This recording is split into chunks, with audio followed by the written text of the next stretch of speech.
When the young lady became the heroine of a banal third-rate novel, it seemed to her that life would be a fairy tale. The young lady was a beautiful country girl with the kindest heart in the world. And in fact, she turned out to be a holy maiden, and it was thanks to her that the protagonist named Sakura became a great warrior protecting the world from the Demon King. But naturally, everything couldn't be so wonderful, and now someone is turning to Maze. It turns out to be the same guy, and he asks Maze what happened and if she is okay. The girl, in response to this, just smiles and replies that nothing happened, after which the guy sighs. And he says that's great because she's already scared him.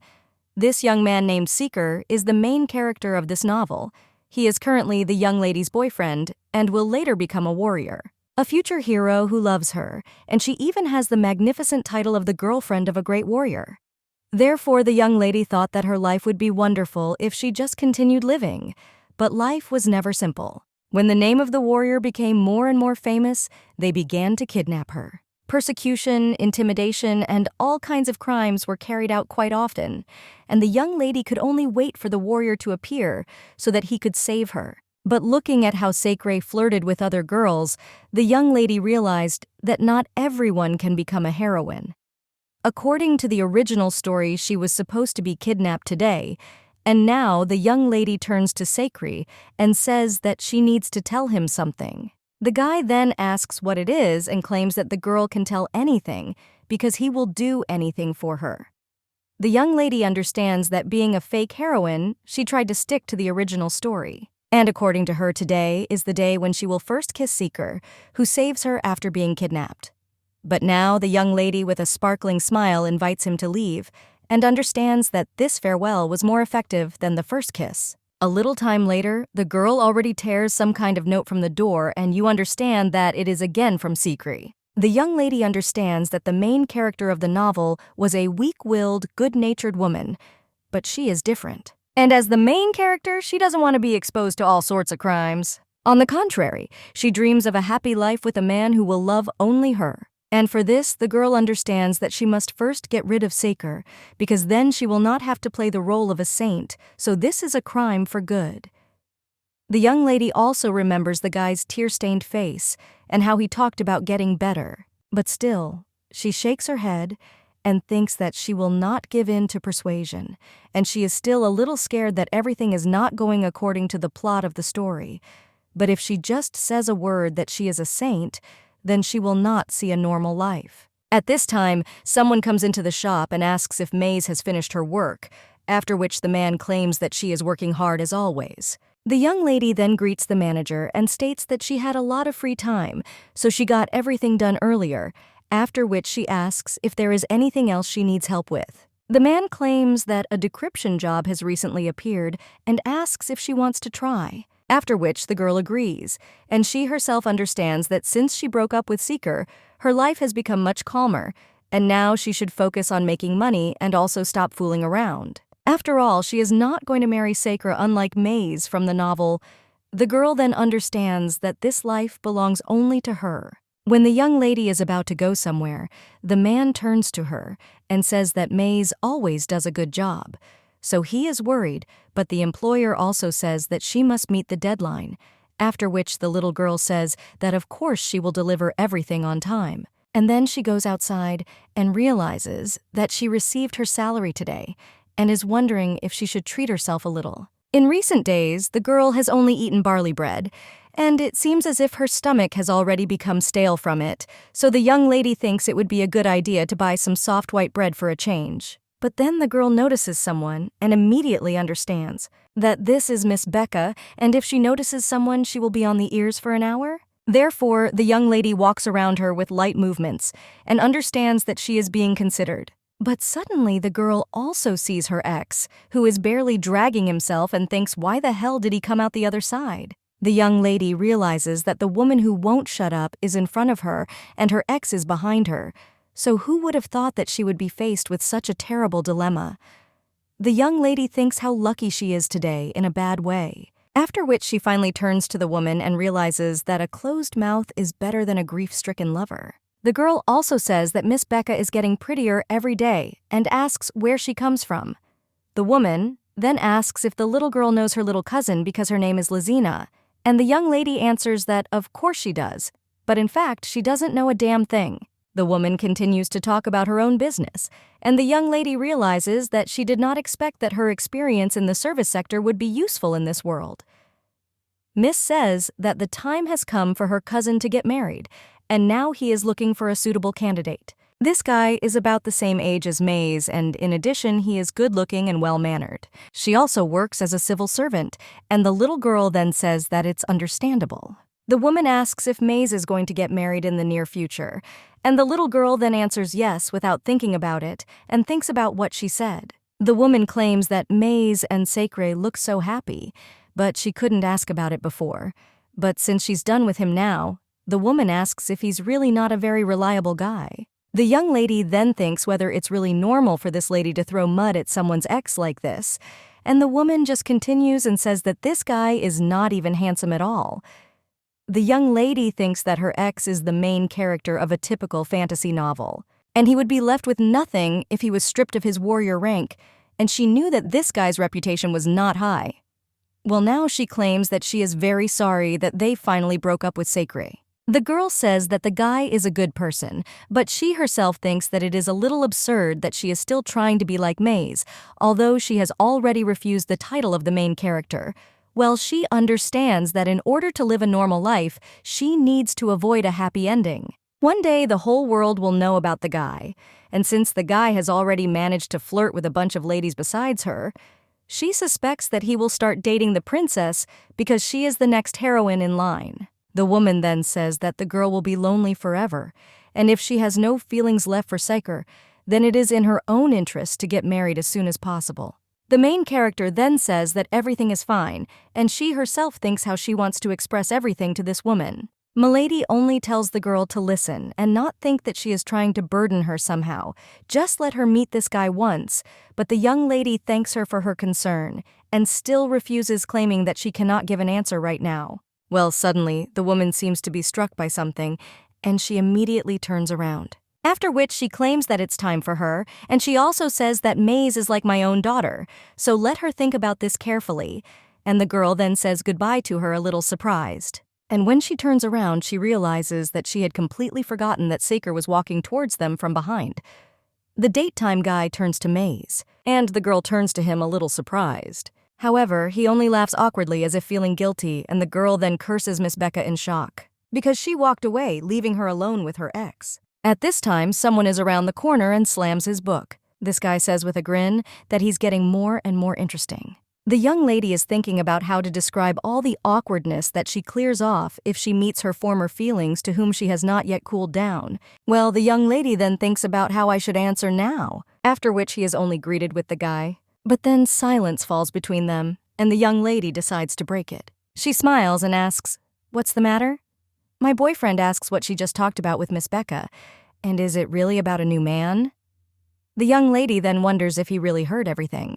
But then he claims that this does not concern him, and the guy gets very upset about this. Then he asks how he can be calm when the girl is dating someone else, but the main character replies that it seems he misunderstands something. After which he claims that they have already broken up, so let him not stick his nose into her affairs and go his own way. The guy then sadly says that he will improve and asks her not to be so cruel because the girl is the only one for him. Sacre then almost cries, and the main character realizes that he probably no longer likes the world because she has cut off all ties. But she doesn't understand what he wants her to believe. The girl knows what he really is, after which she claims that he is a liar and asks if he continues to meet with Haley in the forest. The guy then tries to justify himself, but the young lady says that she guesses that it is not his fault. After all, he just once saved Haley when she fell into a forest trap, and the girl simply prepared him lunch as a sign of gratitude. She also kissed her on the cheek while she thanked her. The guy claims that everything is completely wrong and tries to justify himself. However, the main character then claims that she is sure the girl herself showed impudence, but she also claims that Sacre should have been outraged. After all, he was dating her then, and if he had thought at least a little about her feelings, he would not have taken it all so calmly. And the worst part is that he continued to date her. At the same time, he never rejected her, far from friendly touches. The girl understands that according to the original story before the royal knights came for this guy, Then he was involved with 3 women. The first is his official girlfriend, Maze. The second is the one who originally looked up to the guy and was the granddaughter of the village chief named Haley. And the third is the one who secretly escaped from the palace, and this is Princess Marigold. There are no questions about the granddaughter's old age, but the main character does not understand why the princess showed up in a remote village, although she is not particularly concerned about the mistakes in the plot of a third-rate novel. The guy at this time claims that if this is about Haley, then he will break up with her, and he also claims that the truth cannot live without Maze. However, the main character then says that there is another one. Then he asks if the guy recently met a cute girl with silver hair, and the young lady realizes that he became friends with the princess by helping her find a lost thing. Maze then goes on and states that not to mention they exchanged locks, but only lovers do this. He did all this while they were together. The girl understands that the exchange of hair did not give Sakura a chance to officially become a royal knight in the future. And later, it turned out that he was the son of either the best prosecutor or knight of the kingdom.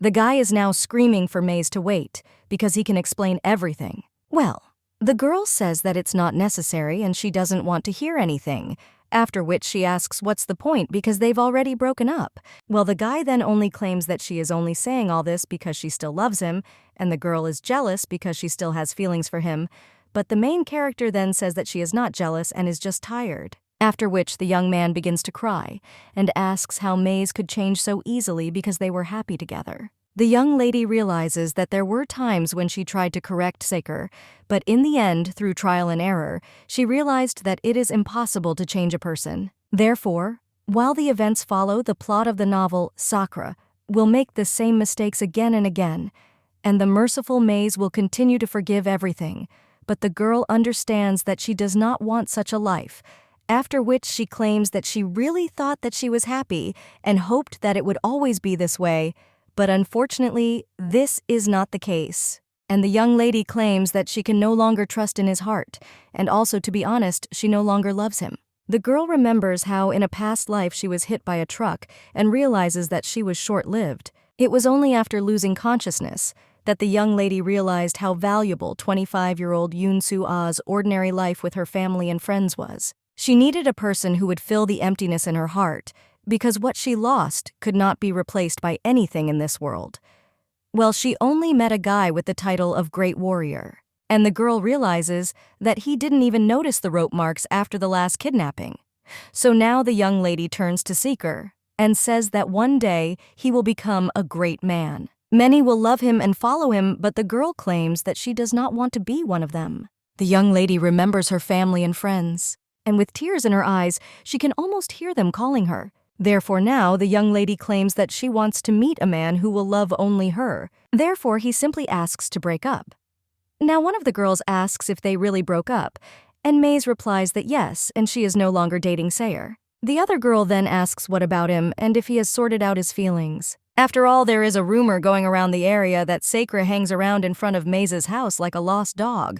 The main character then asks if Miss Becca really let him in, and the girl replies that yes, she knows that all the gossip of their town passes through her. The main character then realizes that they will definitely continue to talk about this until she meets the guy she was talking about, and another girl now asks why Maze is sighing so much, and is it really because of the rumors? Well, the young lady replies that no, and she is just thinking about how she will live a bachelor life. Well, the girl asks what kind of bachelor life is this, after which the main character responds that probably this can be called freedom, which can be felt without being in a relationship. And the lady with red hair claims that sometimes Maze says strange things, and the girl replies that it's probably because she thinks outside the box. Finishing the work with the papers, the main character claims that since the shop is closed today, she will take everything tomorrow and take on a new task. But the girl then, a little surprised, asks if Maze is really done with Sakura. The girl replies that yes, and claims that she talked about it, and asks if he comes to her anymore. And the lady with red hair then just sighs and says that she can calmly tell Maze, the main character, then wonders if Sarah really liked Sakura, and she asks her friend not to take this dark path. Well, the girl then just turns to Maze and asks if she wants to go on a blind date. Then he asks if she agrees. The main character thinks about a blind date and is a little surprised. And the lady with red hair claims that she is actually organizing this date with John from a neighboring town. And after everyone found out that Maze broke up with Sakura, then they told her to bring her. Therefore, the girl asks what Maze thinks, and the main character does not understand why everyone is trying to introduce her to someone, and does she really look like she can't live without guys for a day? The young lady realizes that she was really thinking about the possibility of dating a minor character after breaking up with her ex. But the problem is that the only guy she remembers from the novel is Sakura, his rival, and also the king of demons. Therefore now the young lady answers that no, and she is fine as is, so maybe later she will meet someone, but now she wants to be alone. And Maze claims that she will try to build a comfortable life being independent. The main character then also understands that she has nothing special to earn, and if she was faced with a choice between writing or seeker, then she would prefer the first. But Sarah is now telling her friend that she doesn't need to start dating anyone because they're just going to have fun, and it's a good idea to get to know different people before getting married. The girl with red hair also says that at such a time, Maze should live to the fullest so that Sakura does not hope for a second chance. And besides, she'll just go around so that there's an equal number of them because Haley should have gone initially. But when the girl does not yet have time to finish her sentence, the main character realizes that this girl has fled to Sakura after all her rival left, so she has no need to go on this date. Therefore, the main character asks who is coming from their town, but the lady with red hair and so on asks in shock if Maze will really go for her. The girl claims that she might like to meet other guys, but she has a feeling that she will offend Mrs. Becca by going there. But Sarah just says that the girl should just go to both, and the young lady asks if that's possible. After which the lady with red hair claims that everything is simple, and the dates do not overlap, and she also does not have a boyfriend. But the main character asks, isn't this worse? Because now she doesn't want to date anyone because she recently broke up. However, the girl continues to chat and claims that blind dates work like this here, and if you like someone, then they meet, they like them, then they don't meet, and everything is fine, so let Maze take it easier. After all, they'll just have a bite to eat together, and if the young lady meets a nice guy, then they can start dating. And that's pretty cool. The main character then understands that because she was always with Seeker, she did not have the opportunity to make friends. So she asks if she can really take this lightly. And the lady with red hair immediately hugs her friend and then tells her not to worry because it will be fun. And the girl also whispers that in fact Maze is the only one who has not yet been on a blind date and her life is too innocent. Then the two friends say goodbye, and the lady with red hair states that she will go and discuss all the details with John. The main character also says goodbye to her, but she herself understands that she never attended the pre-wedding interview in her past life. But I went on blind dates and naturally the results were disastrous. A short time later, someone is already welcoming the young lady into the eatery, and the girl is even wondering if she should have a snack. She realizes she came too early thanks to Mrs. Becca. She came to the girl at 7 o'clock in the morning and asked if she was sleeping because today was her pre-wedding interview, so she needed to get up early to be on time. Now, the young lady asks the bartender if they have strawberry juice, and the man replies that, of course, because they just brought fresh strawberries this morning. He also states that they can add milk to their drink and ask if the lady would like it. However, she refuses and then looks at the menu and thinks that she has plenty of time, so it might be worth eating. A short time later, the waiter brings strawberry juice and a special sandwich, and also tells the girl to enjoy herself. After which, the young lady proceeds to eat and try this sandwich. The main character understands that he is very fresh. But suddenly, someone comes into the cafe and asks if this girl is Miss May's Hazelnut. And the main character then turns around and looks at the guy, but her sandwich suddenly opens a little and a piece of ham falls out. The guys at this time ask if this is true. The young lady then stands up at the table and says that yes, and she is Miss May's, after which she wants to address the guy. But suddenly she remembers that Miss Becca did not tell her the guy's name, and the girl only knows that he is a relative of her cousin and works as a civil servant and is also looking for a bride. The guy just smiles and then claims that his name is Isa Lancel, and he also tells the girl to simply call him Isa, after which he extends his hand. The main character says that it is a wonderful name, and the guy claims that her name is as wonderful as Miss May's herself. The main character, when she shakes a guy's hand, thinks that his hand is so big, and his manner is also impeccable, and he is also tall. The guy at this time slips a chair to the young lady, and she thanks him. However, the young man says that this is not worth gratitude, and the main character then says that he too can simply call her Maze, after which the guy says that he will do so. She also smiles, and the main character realizes that this reminded her of something. The guy at this time turns to Maze, and she responds a little excitedly, but he only claims that there is no need to be so nervous after all. He also did not come there of his own free will, and is not going to put pressure on her, so they ask her to relax. The main character then addresses him as Mr. Aiza, but the guy only tells her to just call him Issei. And he also asks the girl not to be so cruel because he just calls her Maze. After which they laugh a little, and the main character thinks that he might be comfortable, but I'm not at all. After which Maze turns to Issa. She says a little awkwardly that she heard he is looking for a bride. Therefore, she claims that she is a little nervous because she has not had such experience. The guy is a little silent after that. And then, with a smile on his face, he says what happiness this is, and the main character asks what he is talking about. And the young man replies that it's nothing. And Maze asks why he came there after all. Issa replies that it's nothing special, and his mother insisted. She also claimed that this was a chance for him to meet a good girl. That's why he was there. The main character understands that even in this world you can't argue with mothers. And her mother had a similar character, so she is jealous of this guy because he can see her every day. However, the guy at this time claims that he would have been very sorry if he had not come, and the main character thinks what he is talking about. The brunette at this time says that he would have missed the opportunity. Meet Maze like this, and the main character realizes that her interest in him immediately increased. The girl then smiles and thinks that she is having a good time, but everything would be perfect if she had time to finish eating. The young lady looks at her sandwich and realizes that she can't do a mukbang at the pre-wedding interview. Well, the saying goes that if you don't finish your food, you'll end up in hell. The guy at this time turns to her and says that her sandwich looks delicious, and then asks if he can try it. The main character thinks that they will really take away her food now, however she says with a blank face that of course he can take it. However, the girl thinks that he would refuse quickly because she herself wants to eat this sandwich. And the young lady claims that it may be because of the fresh vegetables, but it is very tasty.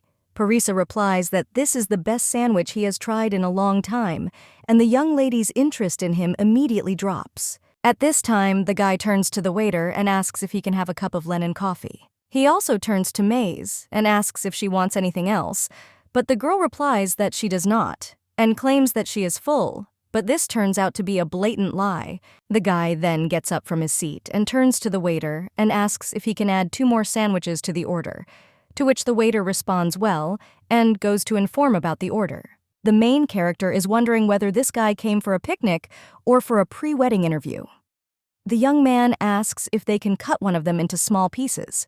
And the main character, with a fake smile, wonders if he will eat not 1 but 2 sandwiches at once. But now, looking at his face, she sees the spitting image of Sakura, and the guy is brunette with brown eyes and is still just as tactless. Therefore, the main character thinks that he seems to be a clone of her ex. A few minutes later, they bring sandwiches and coffee. The waiter asks where to put it, and Issei. After that, he points to the young lady and says to put the finely chopped sandwich there. The main character is a little surprised after this. Her interlocutor says that the girl gave him her sandwich, and this is his compensation. The main character then says that there was only half there, and she is already full, but the guy claims that he knows that the girl is already full, but it will be a little lonely to eat alone, so he asks if the lady will join him. The main character then smiles, and thinks that, on the other hand, he is quite cute, and of course this has nothing to do with the sandwich. Afterwards, the two of them chatted, and the main character realizes that Ms. Becca didn't expect the conversation to go in this direction, but she had a great time with Issa. Moreover, the main character noticed that he was quite caring, and for example, he almost didn't touch the food, and her plate was empty. Now, the main character asks if Issei really has a dog, she must be cute, and the guy then asks if Maze likes dogs. And the girl answers with a smile on her face and claims that her dream is to have a dog in the future. She also claims that she is jealous of the guy and asks if he has a photo. But then the girl realizes that there is no such thing in this world and claims that she meant her portrait. The guy then claims that there really is a portrait, but his pet is not so simple. The main character asks what he is talking about because all dogs are cute. And Issa then asks, how about meeting with Sarah? Maze says what a cute name it is, and the guy replies that anyway it's longer, and this is the shortened version. The main character then insists that he just not say that his real name is Cerberus or something like Togo. However, the guy then remains silent, or the main character claims that this sounds very courageous. Well, she thinks that of course they don't look alike at all, and then asks if this dog is big. The guy replies that he trained his dog very well so that he doesn't bite anyone. In addition to the enemies, the main character then says that it's clear. Issa also states that Maze often smiles and asks if she always smiles like that around other people. The girl claims that few people don't like smiling faces, and the young man replies that this is true because, as she said, smiles are wonderful. However, the main character does not understand why she feels the hidden meaning behind these words, after which she claims that it would be a little strange to say such a thing at a pre-wedding interview. Well then, after all, Issa asks what it's like to work in the service of the kingdom, and the guy asks if she's talking about work. The little girl claims that she did not tell anyone that she was planning to take the employee exam. The guy then asks if she wants to be a civil servant. Yeah, the main character asks if he is surprised that an ordinary village girl wants to become one. Maze understands that in the novel, other girls her age dreamed of marrying a good guy, but since she wants to earn money, her case is special. Therefore now, the main character claims that most of all, she loves stability, and she just wants an ordinary life for many reasons. The main character remembers her normal, monotonous life, and realizes that she had no motivation. After all, even the education system only encouraged cramming, so she never thought about what she wanted to do in life. And because of this, she irrevocably wasted countless amounts of time digging through the glass shards of your heart. Those ordinary days were her daily life. Well, they are now turning to the young lady and claiming that he would never have thought that she wanted to become a civil servant, and the girl does not look like that type of person. But this is a rather difficult situation because, in fact, being ordinary is the most difficult thing, and so my heroine asks if he thinks that this is not suitable for her. But the guy then taps his finger on the table and says that no, I don't think he would have made such an offer to her. The main character asks what proposal he is talking about, and the guy claims that it's a little strange to suggest this. Well, he claims that he will help her become a civil servant, after which he smiles and the main character is a little surprised. She asks if it won't be burdensome, and claims that she doesn't want to cause Issa so much trouble. Well, the guy says that it will still be better if he helps her pass because after all, the exam is not easy. And he claims that he is offering it for a reason, and that in exchange for this, the girl will promise him something. The young lady then asks what she will promise him, and the guy then says, so that she does not tell anyone that she wants to become a civil servant, and let it be their secret. The main character then looks at him a little surprised and realizes that for a second, it seemed to her that Issa's eyes turned red. Well, the girl still claims that no matter how you look at it, it looks like he has no reason to help her. Well, the guy claims that there is nothing like that, and this is a little help, just an opportunity to make a good friend. After all, he understands that they met quite recently, but they spend time together quite comfortably, and he thinks that they can become friends. Well, if it turns out to be troublesome for her, then later, the girl can give up this idea. Issa is told that he doesn't really have any friends because he is always busy studying, but he says he and Maze will definitely become friends. After which, with a smile on his face, he asks what she thinks, but the main character then grabs his hand. Then he asks Issa to tell her if this will be too burdensome for him. Well, the guy claims that this won't happen, and now the main character understands that their decisive handshake felt a little ominous. But despite this, she made a friend at the very first pre-wedding interview, not knowing that she would bitterly regret it in the future. And now she claims that instead of Lazim's formula, the girl should use Krim's formula, otherwise she will never find a solution. The main character cannot believe that she is studying again, but she understands that this is still for her stable future, so she tries to substitute A instead of B. But she doesn't understand what she should do next and doesn't even know how to ask about it. A short time later, the young lady hands over the solution paper and claims that she is finished. The guy then checks it and then claims that everything is correct, and pats the young lady on the head, claiming that this is a good job. The young lady realizes that she seems to be treated like a child. But receiving praise for one correct answer is more pleasant here than for those standard tests from a past life. The girl then claims that without him, she would not even dream of becoming a civil servant. But she claims that because of her, Issa cannot go on a date and think about marriage, so she feels guilty towards his mother. And the guy claims that in any case he is not going to date anyone yet, and besides the time spent with her is by no means a waste. Issei then claims that Maze is a very special person to him, and then asks why the girl is looking at him like that. The young lady claims that he seems to be missing out on an opportunity when he could have made many more good friends instead of her. The young man then puts the book back on the shelf and thanks him for his concern. But then he claims that Maze is the only friend he needs. The young lady then sparkles but still asks if it's not better to have more friends.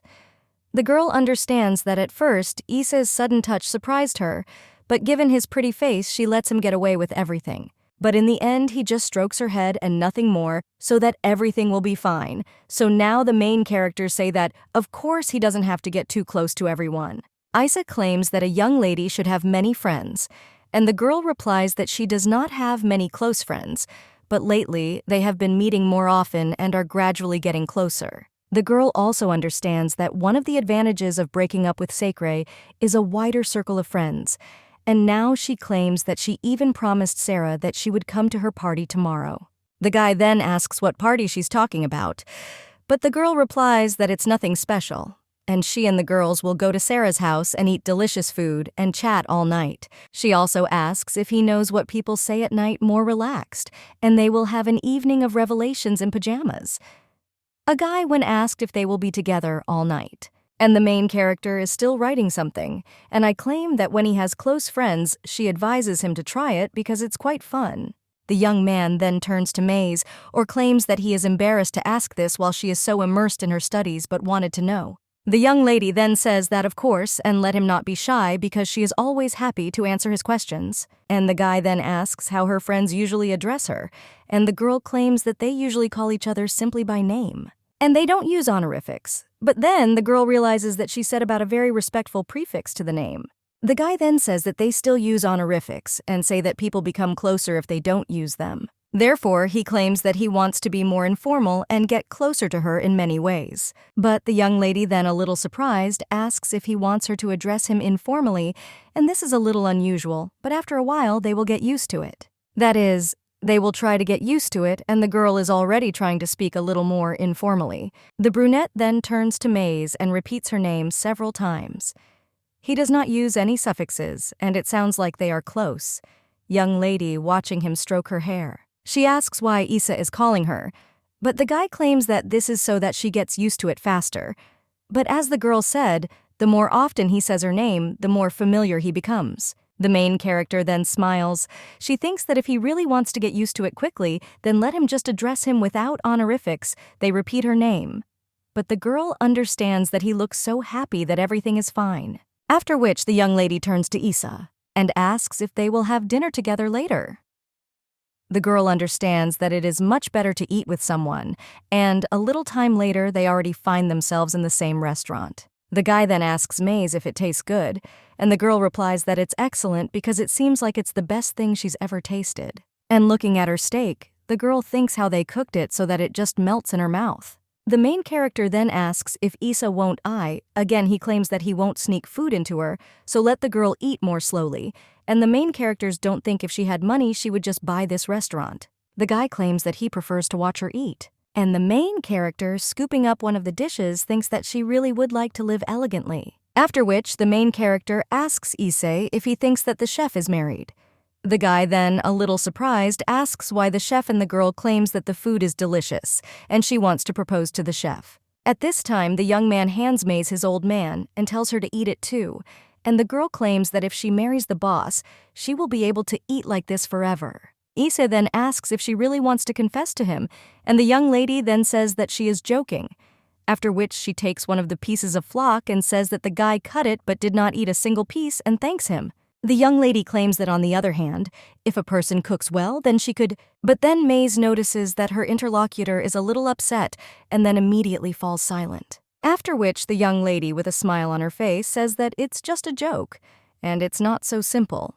The girl claims that she still doesn't want to date anyone and asks if he understands. He also claims that he can change his decision only if he becomes a civil servant and relaxes. Well, the girl doesn't understand why she's making excuses, Parisa at this time says that work is not the only source of happiness, and the main character says that in their days, there is a lot to do. Well, the guy then claims that this is not exactly what he wanted to say, and more precisely, he thinks there is another way to help cope with loneliness, and it will give stability. But the main character then asks if he is talking about the wedding and claims that if he means something like that, then it's better to keep silent. After all, lately she has been tormented by such conversations. The guy then asks what exactly they are tormenting her with, and the main character gets up from the table and says that it doesn't matter. So she invites Issa to leave because she has no appetite. The guy looking at the young lady's plate sees that she only left vegetables. And when they go outside, he turns to Maze and then says that he will walk her home. The young lady claims that he will do it anyway regardless of her answer, and the young man replies that this is true. The main character then states that about what he said in the restaurant, and she says that she was very lucky that they met and became friends, but against her will she turned into a woman with a star on her forehead for marriageable age. Well, that's why she swears to him that she's not bragging, but the guy claims that Maze can speak openly because they are close enough for this. The main character claims that people say that she is just an ideal bride, or that she is the sweetest and most beautiful among the nearby towns. And if she catches their eye, they immediately go after her with their interviews and blind dates. It's like training for a Pokemon battle. The guy then asks what she's talking about, but the young lady says it doesn't matter and that he should forget it. The young lady understands that if she had rejected them from the very beginning, then now everything would not be so bad. But the women think that since she once agreed, she will not refuse them. So now the main character says that maybe it's because she's just at the right age to get married and has recently become close to other people in the town, so it seems like they now consider her more approachable. Issa then asks what he should do, but the main character just laughs and asks why he should do anything. After all, it is enough that he listened to her. The girl understands that she seemed to be afraid that he would laugh at her nonsense, but there was not a hint of mockery in his words. Only his very low and almost frightening voice, asking how he could help her. The guy insists that Maze should speak freely because he will do anything for her, but the girl replies that everything is fine. And the young man then asks if this is true, and is she really okay? But the main character then says with a beaming smile that everything is really good, and she claims that this kind of thing usually reaches its peak and simply disappears. The guy then claims that he thought a lot about this, and claims that the girl is too carefree and takes it lightly, but this concerns her. But the young lady then says that she cannot refute in any way. She understands that it was difficult to come to terms with the fact that she found herself in another world. And when she slipped and also fell from a cliff, Soccer saved her, and no matter how interesting this story is, because she already knows the end in advance. The girl also doesn't understand how Soccer was able to catch her no matter what hero he was. And if she suddenly stopped falling, the girl wondered if she would get hurt. But the young lady understood that there was no word about serious injuries, so everything would be fine. And the girl thought that even if now she is the main character of the novel in the end, she looks at all this more as an observer rather than a character. And the young lady thought it was just a novella. Now someone takes her by the chin and asks her to look. It turns out to be Issa, and the guy claims that she is again thinking about something else. Then he claims that this is why he cannot leave her alone. Well, the main character with a smile on her face asks what will happen if he can, and the young man then addresses Maze Hazelnut by her full name and then offers to date him. The main character then thinks in shock what just happened and who she will meet. The young lady also thinks why he wants to date her and thinks about it again. But then she notices how intently Issa is looking at her. Then he asks why he suggested this, to which the guy is a little surprised. And the main character asks if this is a joke, but the guy claims he's not fooling around. And he asks why this proposal should be a joke. And the main character, dumbfounded, says that they are friends. After which the guy tenses up a little and says that everything is so, but Maze understands that he is trembling. The guy then waves his hands and says that one way or another this is why he is worried, because when his friend gets into a difficult situation, he, like a good friend, cannot pass by. The main character then claims that he shouldn't worry so much, and even if it's not easy for her now, it will end very soon. But Issa claims that he is not fine, and it looks like she is going to go on all these dates and especially interviews. It will also be difficult for her to constantly apologize for refusals and come up with excuses. The girl claims that in any case it won't last long and she can't do anything about it because she's tired. But you can just as easily accept it calmly. And the guy is now turning to her again, claiming that that's why he said that the girl should date him. But the main character asks what will change if they become a couple because he said that he doesn't want to be together with anyone just like she. Well, Issa then asks if it seems strange that you don't love someone whose people suddenly get together. After all, at a minimum, he will become her excuse, and in the end, pestering a person who already has a lover is reprehensible. The young lady then thinks a little and then asks if Issa means that they should become a fake couple, and is it really necessary because this kind of thing will end sooner or later? Well, the guy claims that he already said that she will be bothered in any case, and his parents continue to put pressure on him with the wedding so it will be beneficial for both of them. The young lady then thinks a little and already imagines how Issei's mother might treat him, so the girl claims that this really sounds problematic. After all, unlike her, the guy has such a family. The young lady understands that if she were in her own world, then her mother would behave the same way, because everything consists in her simply getting married and so on, or she fought with her mother trying to understand why she continues to rub shoulders with her. This was also part of her daily life. Now the guy pokes Maze on the forehead and says that she is thinking again. The young lady then apologizes and states that she was thinking about her past. Hey, the guy asks what happened in the past. Well, the young lady replies that it's nothing outstanding and doesn't concern him in any way, after which she suggests moving on. The girl then realizes that she seems to be drawing a line between them, but she understands that she cannot say that she is in a novel where he is still just a character to someone who is part of the novel. Therefore, now the young lady claims that she will no longer be distracted by extraneous thoughts and offers to continue their conversation. After which, the young lady asks how they will pretend to be a fake couple, since it looks like they are going to get married. Issa just tells the girl not to worry because they are just stalling for time, and the main character then asks if he is talking about time, and the guy then promises Maze that the time they will spend together in this moment will be special. The main character then understands that they will not meet for real and why be so dramatic. But the guy looks happy, so the girl thinks it doesn't matter. But she still asks what if they fall in love while maintaining their fake relationship, and whether they will break up. The guy claims that she said that she was not interested in dating, but still this is not true, and the heroine replies that you never know for sure. Her philosophy is simple, so you need to get married after meeting your soulmate, and know if it doesn't work out, and the guy says that he has a real stone in his soul. After all, he was afraid that Maze didn't want to get married at all, but it seems there is still a chance. The main character then says that even if there is a chance, there are no suitable guys around her. And she herself thinks that the guy doesn't seem to notice that he's throwing out a bunch of hints. After which, she claims that he is the only guy her age with whom she spends time, and Issei asks if this is true, to which the girl answers yes. After which, she insists that he should not even say that he will leave her as soon as he falls in love with some girl. Issei claims that this never happens to him, but if someone like that appears to her, when the guy falls silent, the main character asks what will happen then. And Issei moves closer and closer to her and says that he definitely is. Congratulate her with all my heart. After which the guy claims that they came and tells Maze that they will see each other again. The main character thinks that she's already gotten used to it, but it still infuriates her every time. The next day, the leaf-nosed guy greets Maze. Yeah, the main character asks if Henry is running errands. The guy then sheepishly replies that no, and his father is not really a job. The young lady then asks if it's true, because she thought that Henry was in a hurry with an errand, because he had such a large package in his hands. After which, the young lady turns around and says that she will go, but the guy then. He screams for Maze to wait, and the main character thinks about what he wants. But the guy then just hands over this big bag. And he says it's a gift.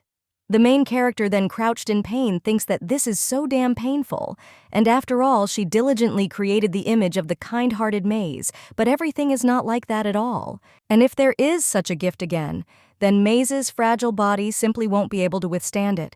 And besides, the gossip has not subsided yet, and if she receives something like this, then this will be a parody of another bunch of distorted rumors. And the young lady now understands that she needs to have a serious talk with this guy, and she will keep the image of the canonical Maze in her head, only slightly showing her anger. The girl also understands that she will most likely be a little late for Sarah's pajama party today, but it would be better to become a victim of her nagging than another rumor. However, the main character is spinning around and cannot find this guy anywhere. She thinks that if she puts a tax near his house, he will take care of it himself. But suddenly the girl hears some strange sounds and heads towards them. But when the young lady approaches one of the houses, no one responds, and the young lady wonders if she made a mistake. But the young lady still thinks that it doesn't matter, and maybe she just heard it. After all, how can something happen in a place like this village? So she needs to leave the gift at Henry's house and hurry up. That same evening, when the main character is at a pajama party, Sarah asks if Maze really has a boyfriend, but they don't even know. After which, she tells Maze to tell her about him, and she knows that she won't be able to open up about it anywhere else. The main character understands that, however, they are not even really dating. Well, he claims that it somehow happened by itself, and the lady with red hair then tells her to tell them how it happened by itself. The main character then claims that Miss Becca introduced them, and he turned out to be better than she expected. Well then, one of the girls says that this cannot be, and how Miss Becky's relative could turn out to be good. But the girls then ask what the new man's name is Maze, and the main character replies that it's a little strange to call him her new man. After which, she takes one of the cookies and thinks that she still took the biggest one, so she is happy. But the lady with red hair then says that this is not the most important thing now. After which, he asks what his name is, and the main characters do not answer that his name is East Lancel, and the girls ask what about the cute nickname, and the main character claims that his name is Band, and they also do not have any nicknames. Well, one of the girls then asks if Lancel is the name of Mrs. Becky's cousin, and people with different hair say that she got married and her last name changed, but the girl claims that she is sure that her last name was Wood, and then changed to Galen. The girls then turn to Maze and claim that she knows for sure that this is her boyfriend's last name. The young lady is thinking about a completely different century. She could eat this cookie in 2 bites while sitting in front of Isa, and biting it in tiny pieces in front of them would be a complete punishment. One of the girls then asks if this Isa is handsome, and he was able to become Maze's boyfriend, so the girl is burning with curiosity. The main character then finishes the cookie and claims that he has a really cute face to begin with. And although he is not particularly impressive or showy, he is at the same time charming and makes a good impression. The girls then admire him and ask if he is tall and what kind of body he has. The main character then replies that he is quite tall, and they are somewhere around 190 centimeters, and his body is muscular. And although the guy is not pumped up, he still has muscles that look very beautiful. The main character understands that these girls are just pretending to be embarrassed, and she sees through their fingers that they are just dragging along. Young ladies, when they ask what kind of voice he has, and the main character does not answer, that he is also good, and it is such a low baritone that it simply envelops the ears. After which the girls are even more surprised and ask who he works for. The main character, when she answers that he is an official in the royal service, and the lady then asks, a little puzzled, is it true that Miss Becca introduced them because this young man is too perfect, and the lady with red hair asks if it is because they are not related? The main character is only proud of this guy and understands that her friends seem to be delighted. One of the girls then asks Maze what kind of smile is that, and is she really thinking about her boyfriend right now? The main character says that he is really cool. The girl adds in her thoughts that he is great if you forget that they are just friends. And one of the girls then asks if they are already thinking about moving on to a more serious level of relationship together. The main character then asks if they mean more serious, but the lady with red hair doesn't let her finish and says she's talking about the wedding. After all, if a guy is really that good, then the girls around him won't sit still. And since the young lady is getting married, shouldn't she grab hold of him now? The young lady then claims that she has not yet thought about marriage, and they are not close enough yet. They have just started dating. But the girl also thinks that Isa as her husband sounds great, and if we exclude the fact that he has no feelings for her, then he is simply perfect. Well, then the lady with red hair asks what will happen to the blind date since Maze now has a boyfriend. The main character then realizes that it seems, agreed to something like that. And one of the girls then says that going on a blind date when there is a guy is a little strange. The main character doesn't think much about it and thinks that the next one will be Peanut Cookie. Sarah claims that she has already invited everyone, and she already told John that she would bring Maze and put everyone on their ears, so she doesn't understand where she will now find a worthy replacement, and the girls then say that this is true because many guys will come only because of Maze, after which they immediately look at the main character. And the girl thinks that they should not look at her like that because they make her nervous, and she just wanted to eat this cookie. A short time later, the main character already turns to Issa and asks if she can go on a blind date. But although the guy is smiling, he is clutching the spoon under the table, and for some reason, it is already falling apart. The young man then asks what a blind date is. And didn't she say that she wasn't even thinking about dating anyone anytime soon? Maze then responds that yes, it states that this was discussed before they met. And they said that she must definitely go forward about their relationship. Only her closest friends know with whom she will go forward. The guy then tells Maze to wait, and asks if she's going on a date with friends. Well, the main character only claims with a smile on her face that this is a group blind date 4x4. 4 guys and 4 girls. Issa then turns pale. But then he realizes that objectively speaking, Maze is a sweet and wonderful person. So love for her is inevitable, and the guy thought that as soon as he noticed these feelings for her, he would immediately tear them to shreds. But the main character now says that even if they are not real partners, then a relationship is a relationship. And since he is her partner, the girl decided to ask him first. Well, the young man, looking at his ice cream, thinks that this is called confronting the fact. Then he asks if she will go if he refuses. And the main character then thinks a little about the guy and realizes that it is written on her face that the girl did not expect a negative answer from him. Issa then asks why she is so surprised because he was just joking. And the main character claims that to be honest, until that moment, she didn't really want to go on this date. Well, when she saw him, she realized that everything would be okay. After all, that's how they met after all, and maybe she'll get to meet another great friend. The guy then says that he himself understands that Maze is like that. After all, it seems that she is afraid of the opinions of others. But at the same time, she goes ahead if she sets a goal, and that's what Maze Hazelnut is all about. If the guy reacted negatively, the pillars would interfere with her already made decision, and there would be a possibility that the friendship they had built would crack. In this mod, the answer that Issa could give her was therefore a foregone conclusion. The young lady claims that she wants to go to make friends and not on a date as such, and this way she will be much more comfortable. The young man claims that he is still a little jealous because he only has Maze, but the main character tells him not to worry because he is also her most special friend. Issa understands that he would never have thought that all the things he did to win her favor would turn out like this. And of course, it's not bad that they have a trusting relationship with her, but the girl doesn't even think about it.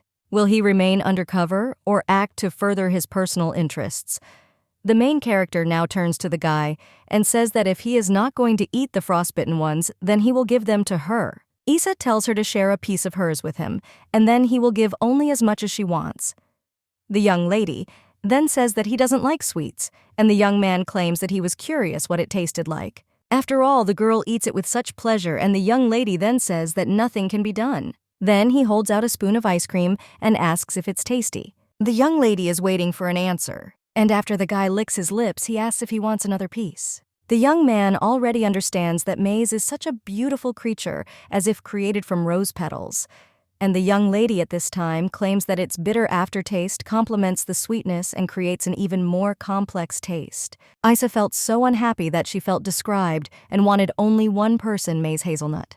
And now he says someone's name, after which a dark servant appears from a plume of smoke and tells the Lord of Darkness to give orders. Sven also states that he greets the owner. The main character at this time says that she likes everything that Issa chooses, and the guy asks if this is true. After which, without the girl hearing, he orders Sven to get him all the information about the blind date where Maze is going. Shadow then asks how he can get rid of the targets, and Iwei realizes that he would like to tell him to put them into eternal sleep.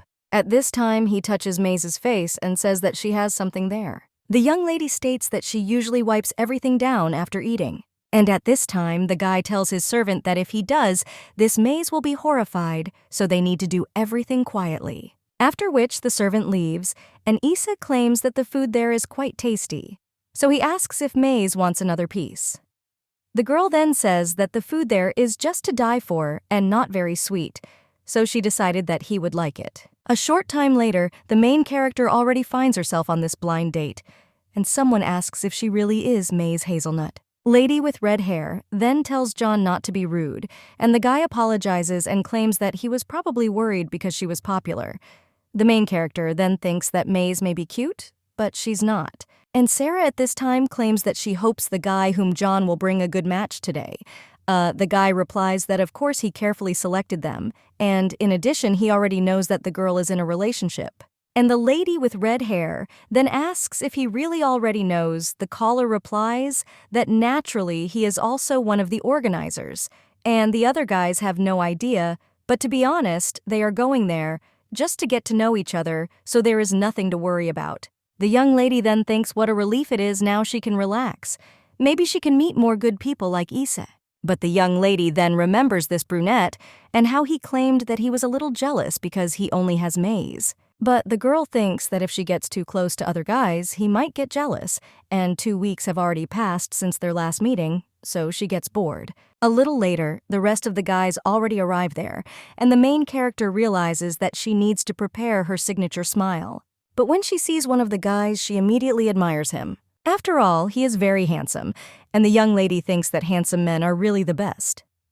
The girl also apologizes to Issei, but her brain has already waved its hand at him and no longer thinks about him. The guy is greeted at this time and says that he has heard about Miss May's hazelnut. The girl thinks that this guy is even more handsome up close, and the other girls ask why Maze is... The young lady then realizes that she now needs to say hello. Then she asks for forgiveness and says that she was thinking a little, and the guy replies that everything is fine. The girl then asks to be allowed to reintroduce herself and claims that she is May's hazelnut. Then he asks you to take care of her. But the young lady looking at this man thinks why he seems familiar, and how could she forget such a handsome man? After all, this voice height and physique are painfully familiar. And just like Issa, that's why now the young lady asks Issa if this is it. She gets up from the table and asks if that's true. The guy then claims that he doesn't understand what she's talking about and really has no idea. The young lady then realizes that it's definitely him. It's impossible that she wouldn't recognize those smiling eyes. After all, it is very difficult to meet such a beautiful smile, and she sees these red eyes every time they meet. One of the guys then turns to the brunette and asks if the two of them really haven't met before. Issei replies that he is not sure, but then thinks that this mob should not talk to him. The young lady then understands that he does not want to confess and thinks that it is time to play trump cards, after which she once again turns to Issei, and the guy then says that his name is not Issei. But before he can finish his sentence, he immediately becomes embarrassed because the main character says that he is handsome, really cool to her, and also the best, after which the young lady says that she loves him, and also claims that he is the only one for her. The guy then turns to Maze and asks her to stop, after which the main character smiles and says that she knew it, after all he was Issa. Well then, John tells Maze to wait and asks if she already knows Rondelf. The young lady then asks, a little surprised, if this is not Issa Lansley, and the other guy asks John if Randolph was supposed to come today. John claims that he is the organizer, so he asks how he cannot know the names of the guys who came. But when he is about to say the name of the newcomer, his brother looks at him with his red eyes, after which John still claims that it is Issei. The girls then begin to whisper among themselves and ask what happened, and the other claims that apparently there were many who wanted to participate, so John mixed them all up. The guy then claims that one of those present here is not Randolph but Isa, and he was wedged for a second. The girls then turn to Maze and ask if Isa is her boyfriend. The main character replies that yes, and it's he who thinks that it seems John is still a bungler. One of the girls then asks why Isa came on a blind date then. And the main character then claims that since we are talking about this, then he asks how Isa ended up there, to which the guy remains silent. Then he claims that he became worried when he found out that the girl was going to such an event, and the main character then looked as if she was wounded by this. She takes Issei's hand and says they need to step away for a minute. After they find themselves on the street, the main character presses the guy against the wall and says that they are the only ones here, so let Issei lay everything out clean. Well, the guy asks if she thinks she overdid it, and the girl thinks what he means. But the brunette claims that this pose is a little too much, after which the main character understands what's going on. Looking at the guy's face again, she apologizes and claims that she got too carried away, and it happened involuntarily. Well, the young man claims that, however, he felt quite good in that position. And the main character asks, in any case, how he managed to find this place. And what happened to his face? And the guy claims that no matter how much he thought this person is not her type, their main character thinks why he raises such topics out of the blue. After which she claims that, to be honest, she is starting to like his current face, and the guy then says that he has a lot off his shoulders. And Maze asks what he's talking about, but the guy says it's his real face. And usually he disguises him with the help of these magic glasses, after which the main character, in shock, asks if it is really possible to change her appearance with the help of glasses. But this still sounds unconvincing, so the young lady asks why he needed to use such magic at all. And is it really necessary? The guy takes off his glasses and says that the fact is that he doesn't like to attract unnecessary attention to himself, and the main character understands that this is natural. With such an appearance, all passers-by will only turn around after him, just like a crowd in winter is drawn to the smell of fresh-baked goods. Well, the girl then says that that's not the problem, and asks why he suddenly decided to reveal his real face, and the guy then asks, doesn't Maze remember what she told him earlier? About the fact that she can't stand handsome men, and the main character then looks at him in stupor. Well, then he says that it's not easy for him to make friends with such an appearance, and let's say this is so. But the girl asks how this has anything to do with her, after which the young man claims that he was worried.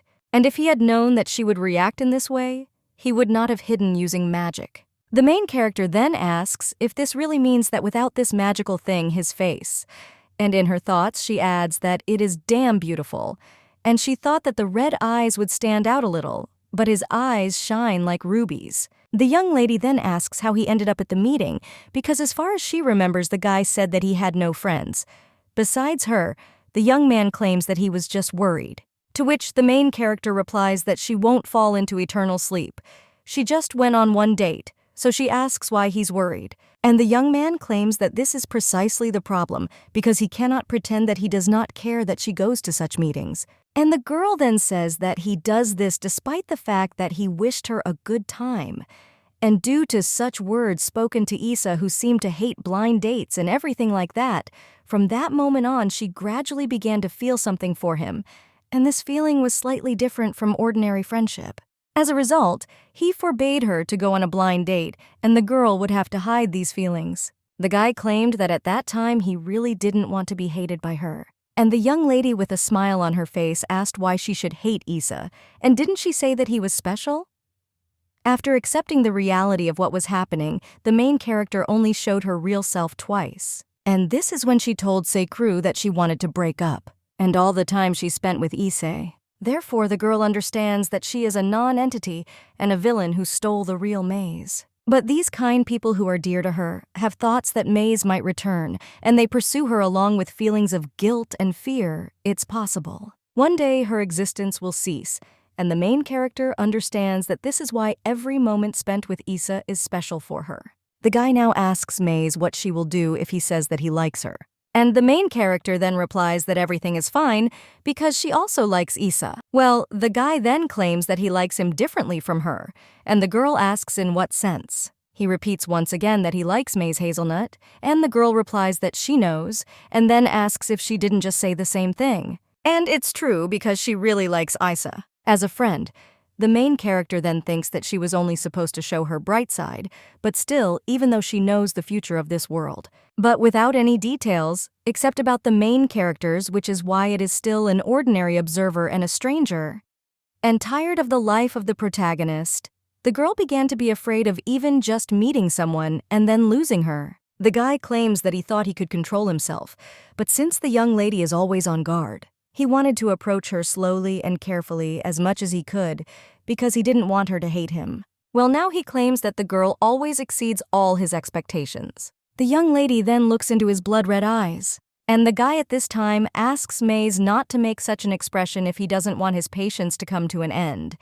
And the young lady then asks what is wrong with him, and the guy claims that the expression on her face is so animated that it is difficult for him to guess what she is thinking about. And yet it is tired and devoid of will, as if everything around has turned to dust and the future is so dark.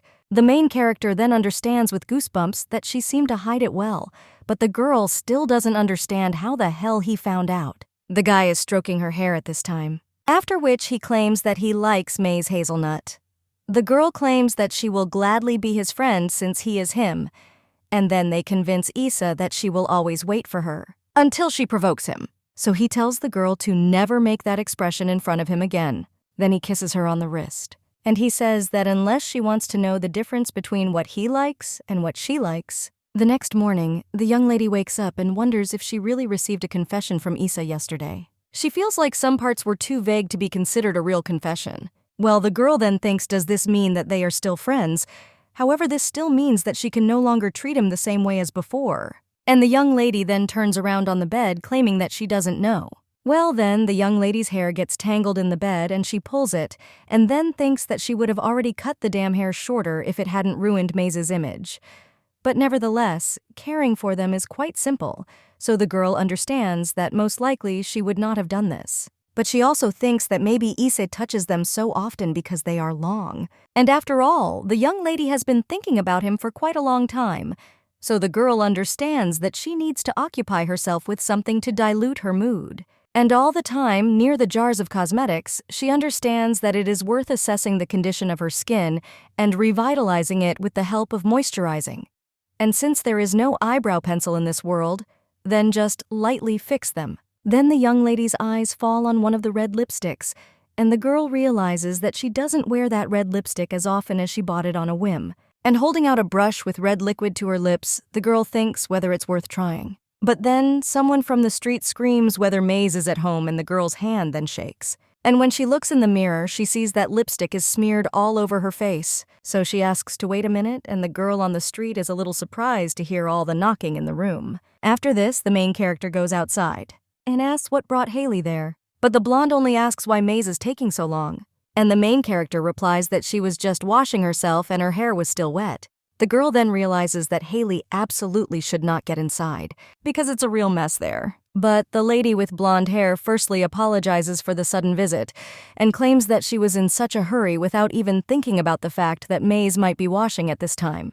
The main character then, with a smile on her face, replies that nothing and everything is fine, because this happens if you are in a big hurry, after which she asks if something happened. And while the blonde is trying to say what's wrong, the young lady realizes that her face is starting to tighten, so in her thoughts, she asks if her interlocutor could hurry up and say it already. Haley then states that she's afraid the story will take a while and asks if they could go inside and talk, while the main character then answers no with a smile on her face. And the girl is then a little surprised at this answer, and the main character then says that she didn't mean that she was against talking to her. It just so happens that she has run out of tea leaves, so she asks, why don't they chat at a nearby restaurant?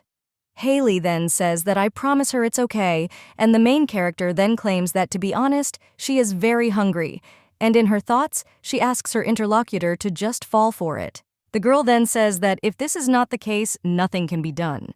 And the main character, with a smile on her face, understands that she bought it that way. But Haley then claims that Maze needs some time to get ready, so she doesn't have to rush because she'll wait inside. The main character claims that there is no need to get ready for a long time, and she will just grab a cloak. After which the girl immediately runs into the house. And approaching the mirror, she realizes that she needs to quickly cover herself with cream, after which the young lady grabs her cloak. And at that very moment, he runs out into the street, after which the lady with blonde hair is surprised. And she claims that Maze came out faster than she expected. The main character says that after all, it is rude to keep a guest waiting. Well, she herself thinks that she hasn't washed her hair for 2 days and her hair is a little dirty. Haley then says that knowing Maze, she thought that the girl would dress up longer, and the main character asks why this is. After which, she looks at Haley and realizes that today she looks more beautiful than usual, so the girl thinks that it's not a crime to go out without makeup and with an unwashed hair. Haley at this time claims that she heard about Maze from Sakri. And the main character then asks if the girl wanted to talk about Sakra. And the blonde then claims that she knows that she is acting shamefully, but Maze is the only one she can trust. That's why she came. However, the main character then apologizes to Haley. Well, he claims that if this one is going to talk about him, then let her leave because she no longer wants to be associated with Sakri in any way. However, the blonde then screams for Maze to wait and asks her just once. Listen to her, and the main character understands that it is not Maze's style to refuse an acquaintance who begs her. And as long as the young lady lives like Maze, She has only one choice, so she asks what Haley still wants to discuss. A short time later, the main character asks if Haley will eat anything. Then she answers that everything is fine, because from such food you easily gain weight, after which the main game, and does not say that then she will eat everything herself. And the girl asks what Haley wanted to tell her, and also claims that she has no feelings left for Secure no matter what she says. The blonde then doubts a little and wonders whether she should tell her. And the main character at this time thinks that she had breakfast at home. It seems that her appetite has run wild again, and the pancakes with coffee are simply delicious. Well, then her interlocutor finally starts talking and asks for Maze. Stop Seeker. The main character then asks what she means, and the lady with blonde hair claims that he is leaving tomorrow to the capital, and she alone cannot stop him. The main character then realizes that this is true, and the time has come for him to join the Royal Knights since he met Marigold. Therefore, now the main character asks why Haley came to her. Maze also claims that it seems Haley was mistaken because she already broke up with Sakri, and whatever he does is none of her business. The lady with blonde hair then screams that she knows, but the guy always listened to Maze.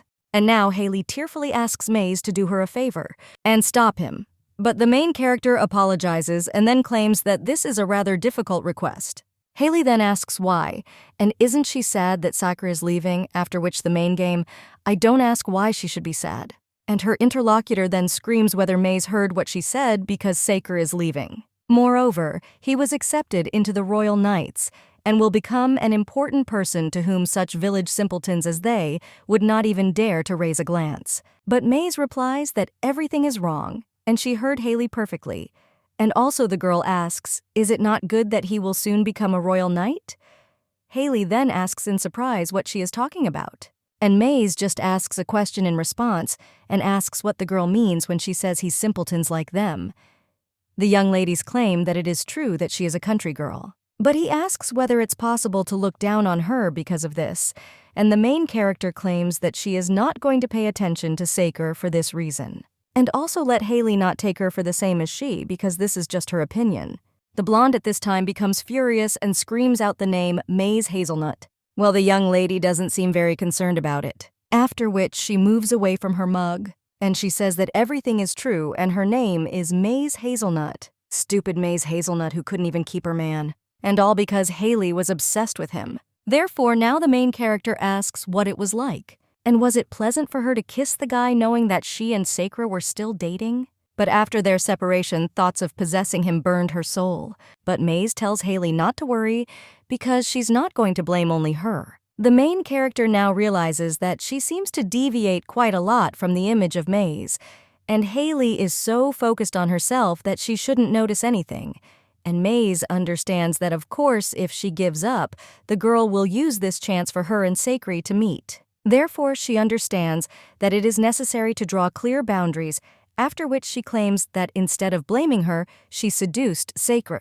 She is more inclined to blame Sakura, who led the council only because they were able to meet people with blonde hair, and then asks if Maze is telling her off now, and also tells the girl not to overact. After all, even if she came there to ask for a favor, then Maze is no longer Sakura's girlfriend, and the blonde then asks if Maze got it. The main character then realizes that this girl is quickly changing her attitude, and if she knew that everything would lead to this, she would pretend that she was not at home. But now the main character answers that Haley is right, and he asks, didn't she already say that she and Sakura broke up a long time ago? Therefore, the main character swears that she does not have the slightest desire to return to him. So whether Halen will stop Seeker or not, she's not at all interested, so let her do it herself. If she still has even a shred of conscience left. The blonde is silent for a bit after this, and then says that she had not noticed before that Maze is a rather sarcastic person. And the main character says that if she really was one, she would have already spread gossip about Haley and Sakri. After which, the girl turns to Haley and says that she is not trying to reprimand her. Now she just wants the girl to finally realize something. And this is that becoming a royal knight is entirely Seeker's decision. Therefore, she has nothing to say to him since they have already broken up. But the blonde then grabs her face and says that it's not at all difficult to say anything. And the main character understands that they have reached the point where even the proud Haley behaves like this. And apparently she really loves Sakri. Well, the young lady realizes that it was still wrong for her to want a busy man, and the main character is now asking what will happen if she tells him something. After all, what will happen next? And hey, should we start dating Sakura again so that Haley can circle around him again while not together? The lady with blonde hair then asks why Maze would say such things, and the young lady replies that she didn't say anything like that and is just looking at it all from the real side. The main character understands that in general, she could simply ignore her because she is not the victim there. But knowing that the original story affects Haley's feelings for Sakura, Maze just can't help but worry about this situation. So now the young lady turns to Haley and tells her to try not to overexert herself and think about this situation calmly. After all, nothing will change even if she brings him back. And vice versa, if she can keep Seeker there, his feelings for her will only become stronger. And Haley then claims that there are limits to what she can do. And the main character then tells her to just accept it. After which the lady with blonde hair asks if Maze wants to say that she is not suitable for Sakura Maze, then claims that's not what she meant. But she herself understands that even if she gives advice to Haley, and who nothing major will happen, and she also failed to change this guy. But you can still give her a chance, so the main character now claims that she considers Haley a worthy girl. But the lady with blonde hair asks why Togo doesn't even look at her, and the main character claims that usually human feelings do not give in to their desires.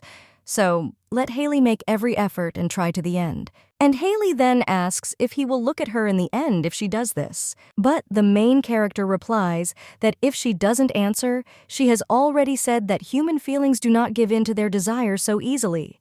And Haley then says that it turns out there is no point in trying, even if she tries her best. Maze claims that it's not quite like that, and it's easier to get over your feelings if you know that you did everything possible, and the girl then asks if this means that she should give up.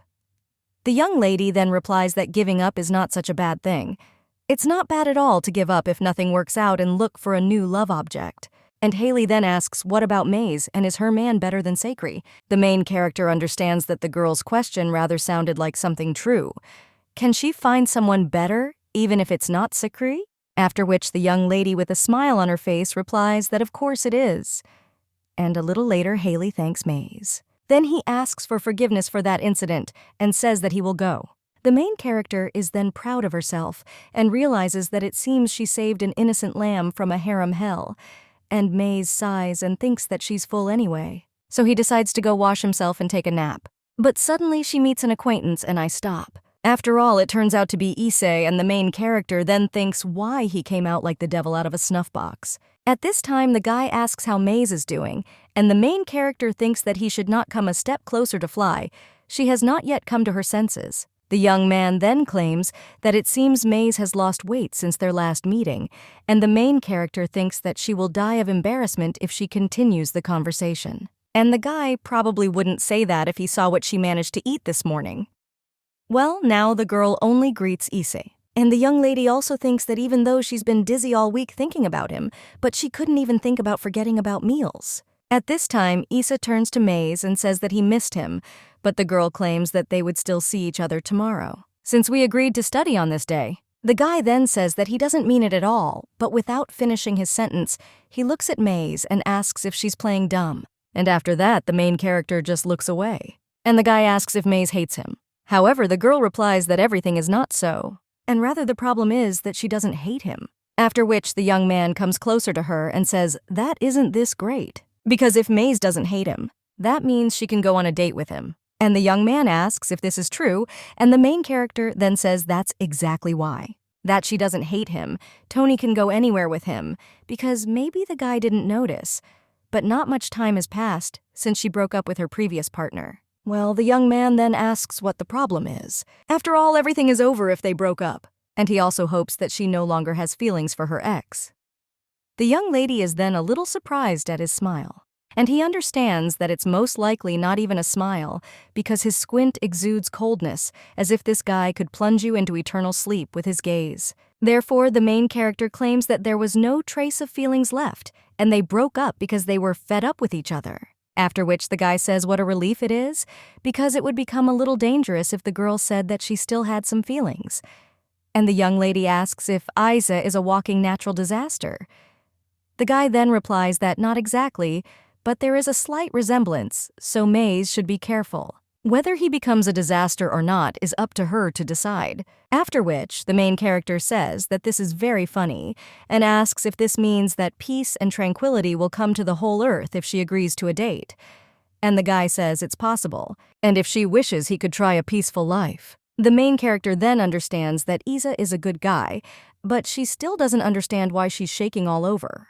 After which, the young lady says that Isa is joking again, and the guy asks what if he's not joking, and the young lady only laughs more after that. After which he asks what happened to him because he was completely out of control, and the guy claims that because he doesn't lie. And his sympathy for Maze is also not a joke because it's true. The main character is then very embarrassed and thinks how could it be so good even when she least expects it. The guy at this time turns to Maze and says that he really likes her, after which the main character asks if he can stop repeating and the brunette asks why he wants this. And he loves the look on Maze's face every time he says it. Then the young man takes her face in his hands and speaks again. That he likes Maze Hazelnut. The main character then asks whether a confession of this kind is not supposed to be kept to oneself, and he claims that they are not really dating, and she never even responded to his confession. The guy then claims that he hardly got the moment to admit that he likes the girl, so he asks what's the point of hiding it, and why is the young lady acting like this? After all, wasn't this the best way to convey his feelings? And the main character then claims that he himself said that he is not planning a relationship and asking why he changed his mind so suddenly. The young man claims that he really did not plan to start a relationship. And he still doesn't plan to. These words from the guy shock the main character, and she thinks that he just said that he likes her. And the young man then claims that instead of an attitude, he needs something else, and the main character then asks what he needs. And the guy answers that he wants to get married. And the main character realizes in shock that he doesn't want a relationship but wants a wedding. And she also thinks there is only a way to avoid Isa's knockouts. Well then, the young lady suddenly remembers that she hasn't washed her hair for 2 days and she's all over the place. Therefore, when the guy wants to pat her on the head, the girl immediately avoids. And Isa asks what it was just now, and the young lady understands that this could cause misunderstanding, but there was no choice. After all, even if you don't see it with your eyes, you will definitely understand everything when you touch it. The guy then looks a little sadly at his hand and turns to Maze. He asks if she is avoiding him. The main character then turns to Isa, and he says that it somehow happened by itself, but the guy then asks what the reason is. And the main character understands that all the pain of this world is written on his face. Hey, the girl is thinking about how to hide the fact that her head is dirty while at the same time proving that she is not avoiding it. The young lady then grabs his hands, realizing that this won't work because you can't get a word out of a guy, so you have to act. And he starts waving his hands and asks if she would hold him like that if she avoided him. The girl then realizes that his expression has softened, but Isa doesn't know that this is all part of a grand plan by keeping his hands away from her head.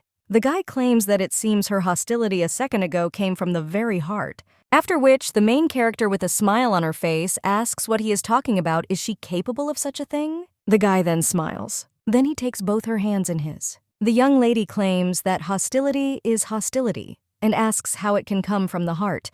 And the guy claims that even if that's the case, he doesn't want the girl to hate him.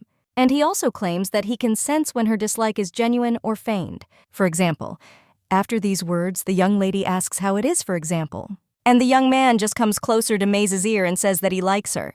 The main character then screams that she was told not to do that, and the guy claims that this is feigned hostility. And the main character claims that this is not so at all because it is sincere hostility. And the guy claims that she will be too happy for this, and the young lady asks how he came to this conclusion. The guy claims that she knows that when people are happy, their hearts beat faster. And this is a very pleasant sound. And the main character then asks if he decided this by her heartbeat, but still does not understand how he is even able to hear it. The guy claims that this is what he can do, and can do very well. He turns to Maze and says that he perfectly hears everything that relates to her. The girl then realizes that everything was different before, and wonders why she feels so strange ever since their fingers intertwined. The young lady realizes that every time his strong fingers stroke the thin skin of her hands, well, she immediately finishes her thought and realizes that probably she is not a pervert, so she tries to control herself. And the guy then claims that he asked her not to think about anything else while she was with him, and here she is again on her own. After which, the young man pulls Maze towards him, and when the main character leans against his chest, T.O. is embarrassed and thinks that he seems to be an exemplary athlete. The guy at this time asks what Maze just thought about the girl and replies that it's nothing special. After which he tells him to forget about it and asks if they are standing too close, but the guys claim that as far as he is concerned, everything is fine. And I would like to be even closer, so he suggests standing there longer. The young lady then asks what nonsense he is talking about and thinks she is just looking at him. So there is absolutely nothing to smile about here. The guy then claims that it will be a matter of course if they get married, and the main character claims that they are not even dating yet. So what kind of wedding are we talking about? Issei then offers to start dating from today, and the girl thinks, where did such deceit come from to see it like a bolt from the blue? Ise, whom she knows is sweet and caring. And then he didn't give off any flirtatious vibes. The guy already at this time tells Maze that there is something he is incredibly good at, and when the girl asks what it is, he replies that he is dating with her. The main character then thinks that he was not like this before, and when the guy approaches and looks at his face, the young lady thinks whether a person can really have skin without a single pore. But then she is distracted from these thoughts and realizes that this is not what she meant, and Issa is now approaching her hair. So the young lady screams for Issa to pull himself together and says that he can't do this. The guy then says that he thinks it's Maze who should pull herself together, not him. But at this time, the main character cries out that she is fine and is now calmer than ever. The guy then releases her hands from his and then kneels down, and the main character asks what he is doing. After which he tells Issei to get up, and when the guy gets up, he asks Maze to tell him. And the main character asks what he wants her to tell him. And the guy then asks why she's avoiding him and claims that he could turn a blind eye to it once, but not twice. The main character then claims that she did not avoid him and that she just needed to collect her thoughts. The girl understands that unwashed hair is not such a problem, but the fact that he runs his finger through it still inspires fear. And the girl thinks that it's somehow too much to admit something like that to someone who expresses sympathy for you. And the young lady is already imagining how she says that today is the second day with him, with this head, after which she thinks what kind of girl was in such a relationship would be able to admit this. At this time, the guy turns to Maze, but the girl thinks that he can stare at her with a serious look, but she won't utter a word, and the hell will confess. Well, the young lady still thinks that he was the first person to ever kneel before her. And the point is not that she will not be able to make a reciprocal confession that she can even squeeze the oil out of her hair, but the very thought of it is already sickening. At this time, the young man turns to Maze a little worriedly, but the young lady then says that she thinks it's better for Issa to leave now. But the guy then refuses and says that before that, he needs to at least hear the reason why Maze is avoiding him. But the main character then asks why he doesn't ignore it this time. The girl understands that sometimes it happens that people have secrets that they don't want to share, and she wonders if he understands what she means. The guy then turns a little worried to Maze. But then he still lowers his head and says that it's good and he won't do what she doesn't want. The main character then apologizes to Issei and thinks who would have thought that dirty hair would become such a serious problem, and who would wash their hair on their day off. The girl also thinks that she became somehow sad after Issa removed his hands, and she needs to be on guard, because who knows when he will want to touch his hair again. But the guy then only walks past her and says goodbye with a sad expression on his face. Maze is then left alone and sighs, and the next day, the girl is already sitting with the paper and then turns to Issa and says that she has decided everything. The guy says it's a great job and asks if Maze will let him check it out. The young lady didn't think she could solve this with such and such a mess in her head, and he understands that it looks like his studies were not in vain. The guy checks this test at this time and says that everything is flawless. Then he claims that the girl will soon be able to pass the exam if she continues in the same spirit. The main character then asks if it's true, after which she picks up the card and looks at it, then at Issa. The guy then asks if something is wrong, and the young lady, when she answers that nothing and everything is fine. But she realizes that she washed her hair earlier today. Issa always stroked her head until yesterday, and the girl thinks if it's all because of her hostility and in her thoughts, she says that her hair is clean today. And she even used her most expensive and fragrant shampoo and also washed very carefully. At this time, Issei turns to Maze and says that she has nothing to worry about. After all, he won't touch them. And the main character at this time thinks that he simply has to. But the guy only offers to start preparing for the next test. And the main character then admits in her thoughts that yesterday she didn't wash her hair, but today she even put on a honey mask for her hair. So it's softer than usual and worth touching. The guy now tells Maze that in one of the examples, the formula and the main character are not the same, but that these formulas surrendered to him. And is the answer really more important to him than these airy curls? The girl is already starting to send telepathic signals because he said that he likes the girl. But the guy doesn't find this signal and then says that to solve it, the Lassell formula should be applied instead of the Sigma formula. The main character then replies that she knows and was just about to correct it. But she herself thinks that this is still correct, and she should continue to study. The young lady then continues to solve the examples, but thinks that she wasn't planning on getting into a relationship anyway. So it would be great if Issa used this opportunity to change his feelings for her. Well, then the main character thinks deeply about this and wonders if Issa's feelings can change. And maybe he likes her now, but the girl wonders how long this will last, and even if there are rumors around them now, it's still just make-believe.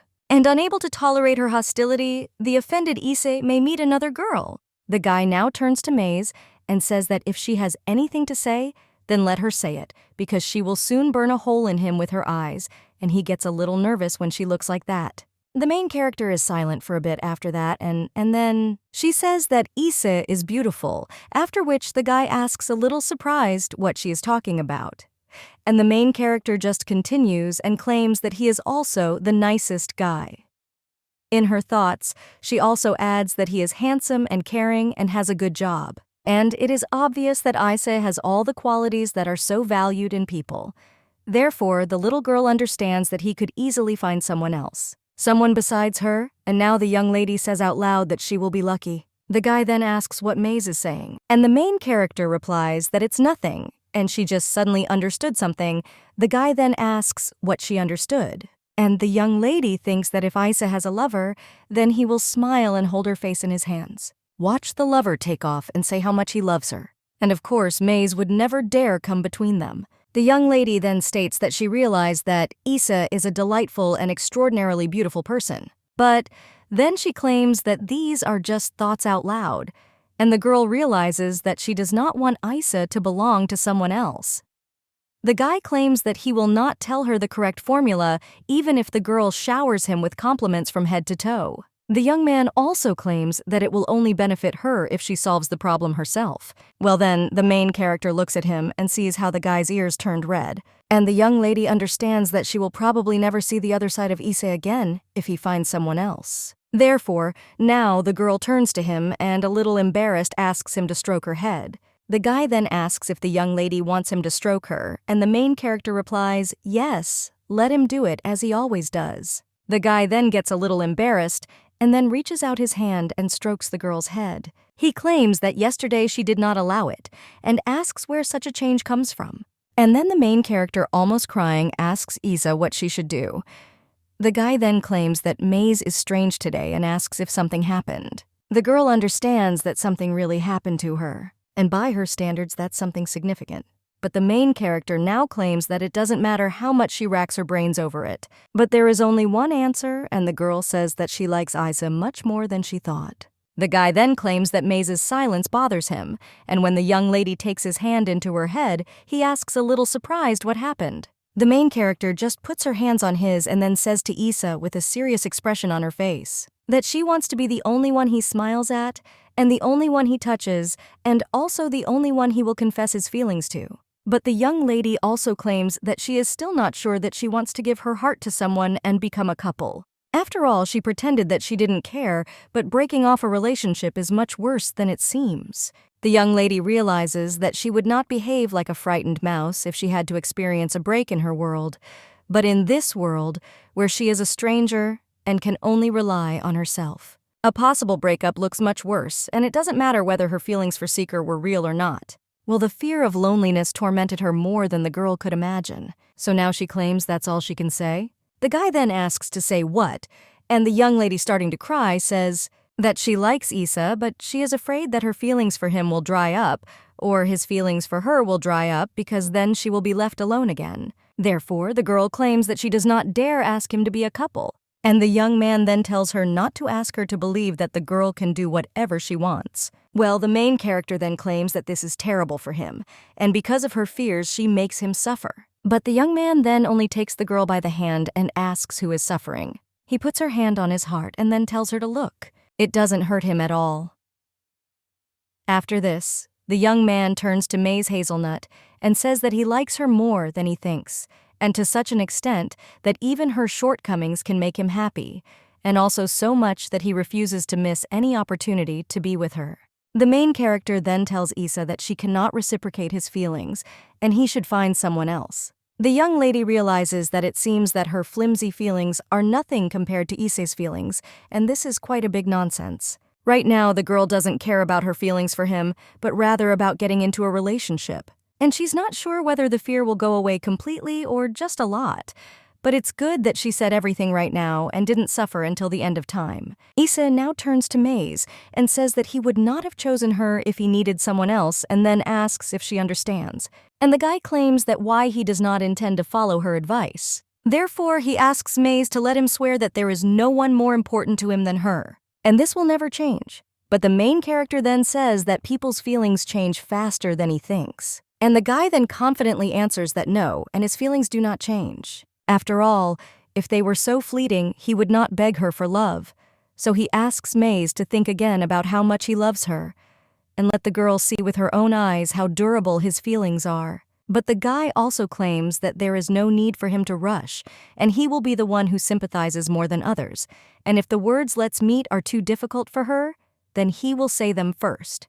So let Maze remember this, and let him love her. The main character then understands that, to be honest, on the day when Issa made a confession to her, she does not remember what her answer was. However, the girl is convinced that it was on that day that they became a couple and their relationship went beyond friendship. Now the young lady is shaking a little and says it's a little cold there. After which she turns to Issa and asks if she kept him waiting. The guy then replies that not at all and that he just came. And the young lady understands that summer is over and left behind, giving way to a dreary winter. It's a pity that Issa now asks if the girl is dressed too lightly because he asked her to dress warmer, and the young lady replies a little angrily that she did. Well, then the girl feels a cape fall on her shoulders, and the guy says that she will catch a cold.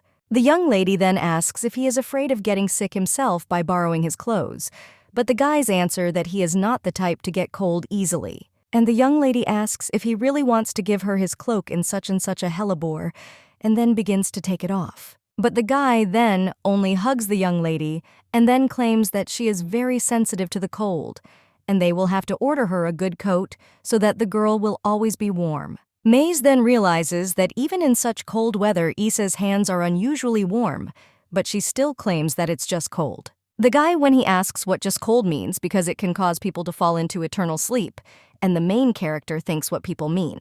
The guy claims that he will get her a warm coat, but for now let her wear this. But the main character says that it is not necessary and thanks him, but claims that it is very expensive. And the guy then says that he will pay no matter how much it costs. The young lady claims that he should learn to know the value of money. After all, no matter how stable his income is, the girl asks if he has thought about what he will eat in retirement. However, the young man then claims that Maze is much more important to him than some kind of pension. The main character then turns a little excitedly to Issa. Well, then she thinks that she is still touched to the depths of her soul by these words. But she thinks that this belief is a little too much. And in her memory, winter colds were just like summer ones when even street dogs could not catch a cold. And they never posed a threat to her life, so now the young lady claims that she really is fine. And instead of buying a coat, let Issa better save this money and spend it on buying something that will really be needed in the future. The young lady then thinks that maybe she has overdone her preparation for the exam, but she will still feel cold and for some reason will not warm up. Well, she still thinks that today is a warm day and it will soon pass. So she turns to Issa and asks if he wants to ask her about the exam results. The guy then asks if she talks about the exam. And the young lady then takes his hand and says that the guy seems so focused on the fact that he became her boyfriend and completely forgot about his role as a teacher. The guy is then silent for a while, after which he hugs the young lady and apologizes, and also asks how her exam went and whether she decided everything. The young lady then asks if he will praise her, and the guy replies that he will do so as much as she wants. And the main character then claims that she was able to solve everything with ease and will tell exactly when she sees the results, but she is still confident that she passed the exam. And it was some kind of miracle because the questions were exactly the ones he had prepared for her. The guy then remains silent for a bit, and the young lady thinks that Issa could have a career if he went to work in the field of education, and his explanations are easy to understand, and he also has a flair for predicting exam topics. And if there were online lectures here, he would have made a fortune long ago. The guy replies that this is all because he also worked hard on it and had to work hard to make Maze happy. After which he claims that the girl will pass everything without a doubt, and the young lady notes that she really hopes. The girl understands that office romances are not so bad after all, and it will be very exciting if they have to hide their love under colleagues, but the problem is that everything will end if they break up. So now the young lady turns to Issa and challenges him to answer something. The young lady then asks if he really still likes her, and she understands that 6 months have already passed since they met, but they still did not have even a hint of a quarrel. And the girl cannot even imagine that one day she will stop liking Issa. After all, this guy is just any girl's dream come true. But sometimes, very rarely, she catches herself thinking that this is not true because everything is too perfect. The young lady feels incredible happiness as if floating in the clouds. But when she realizes that the ground has disappeared from under her feet and there is no support left, then a wave of fear will cover her. The guy at this time asks what she was thinking about again, and the young lady replies that it's nothing, and the young man then claims that even if it's not important, he asks to share it with him. After all, Maze promised that she would be more open, and he was uncomfortable when the young lady was hiding something, because the thoughts in her head are beyond his understanding. The main character then wonders whether he considers her so strange, but she is already accustomed to thinking that she is quite predictable, after which she tells Issa that she thinks he might not like what he hears. The girl understands that this guy has always been kind and caring towards her. Well, that doesn't mean he can put up with anything, and the guy is now claiming that it doesn't matter and that she should just say it. The young lady then says that she just thought it would be very strange if they broke up because they work in the same profession. Well, the guy then asks, a little surprised, if she's really still thinking about breaking up with him. The main character replies that not at all, and all because they may have to work in the same place. It gave her a lot to think about. But Isa now turns to Maze and says that at times he wants to get inside her head. After all, her thoughts constantly jump to places where they don't need to go. The main character then apologizes to Issa, but says that she really doesn't think about any breakup, and the guy then asks if she now feels guilty. The girl then replies that yes, and claims that there are things that should not be said even to those you love, but she was mistaken. So the young lady hugs him and apologizes. However, the guy claims that this time he won't forgive her so easily. Even if the girl apologizes, their main character asks what he's talking about. The guy then claims that it is not so easy to earn his forgiveness, and the young lady then asks what can be done to earn it. The young man then approaches Maze and asks if she is ready to fulfill any of his requests. To which the young lady is a little surprised but says that probably yes. And after that, the guy with a smile on his face tells her to kiss him. The young lady is a little surprised at this and asks what he is talking about. And the guy only claims that she said that she would fulfill any of his requests, and he asks for a half kiss. The main character then understands what he just said and is very embarrassed, after which she screams that Isa is only pretending to be angry. And the guy then claims that he couldn't resist because the girl is so cute when she loses her temper. The young lady then says what a meanie he is, but she was so worried. But Issa then claims that he feels better, and the main character asks why else. And the guy says that this is because he saw how important he is to her, and she undoubtedly likes him. Therefore, this makes him happy. And the main character then claims that sometimes she wonders why she likes her so much. The guy then answers that sometimes he also asks you what is so special about Maze Hazelnut. So special that he has to make such an effort. But the young lady then asks if he could say something encouraging at such moments, rather than the other way around. The guy then claims that he thought so but was still looking for the reason. Before he knew it, he fell head over heels in love. The main character then wonders if this guy knows anything at all about girls. And at this time, the young man turns to her and asks when he will finally be able to kiss her. And the main character then thinks how wonderful he is, but then claims that she won't tell, and the guy asks why. After which, the girl says that in truth, she herself is interested. She also claims that she likes Issa and does everything to make the feeling stronger every day. The young lady then stands on her tiptoes and reaches for the guy's face. After which he kisses him, and the guy then claims that then he will wait impatiently, and the young lady thanks him. A little time later, the girl is already sitting in a cafe, and one of her friends asks if Maze really became a civil servant. But the main character does not answer that she said so, and the other girl says that this is the first time she has seen the official's badge. The main character then claims that the day after tomorrow she will go to work near the palace, and one of the girls says that this is incredible.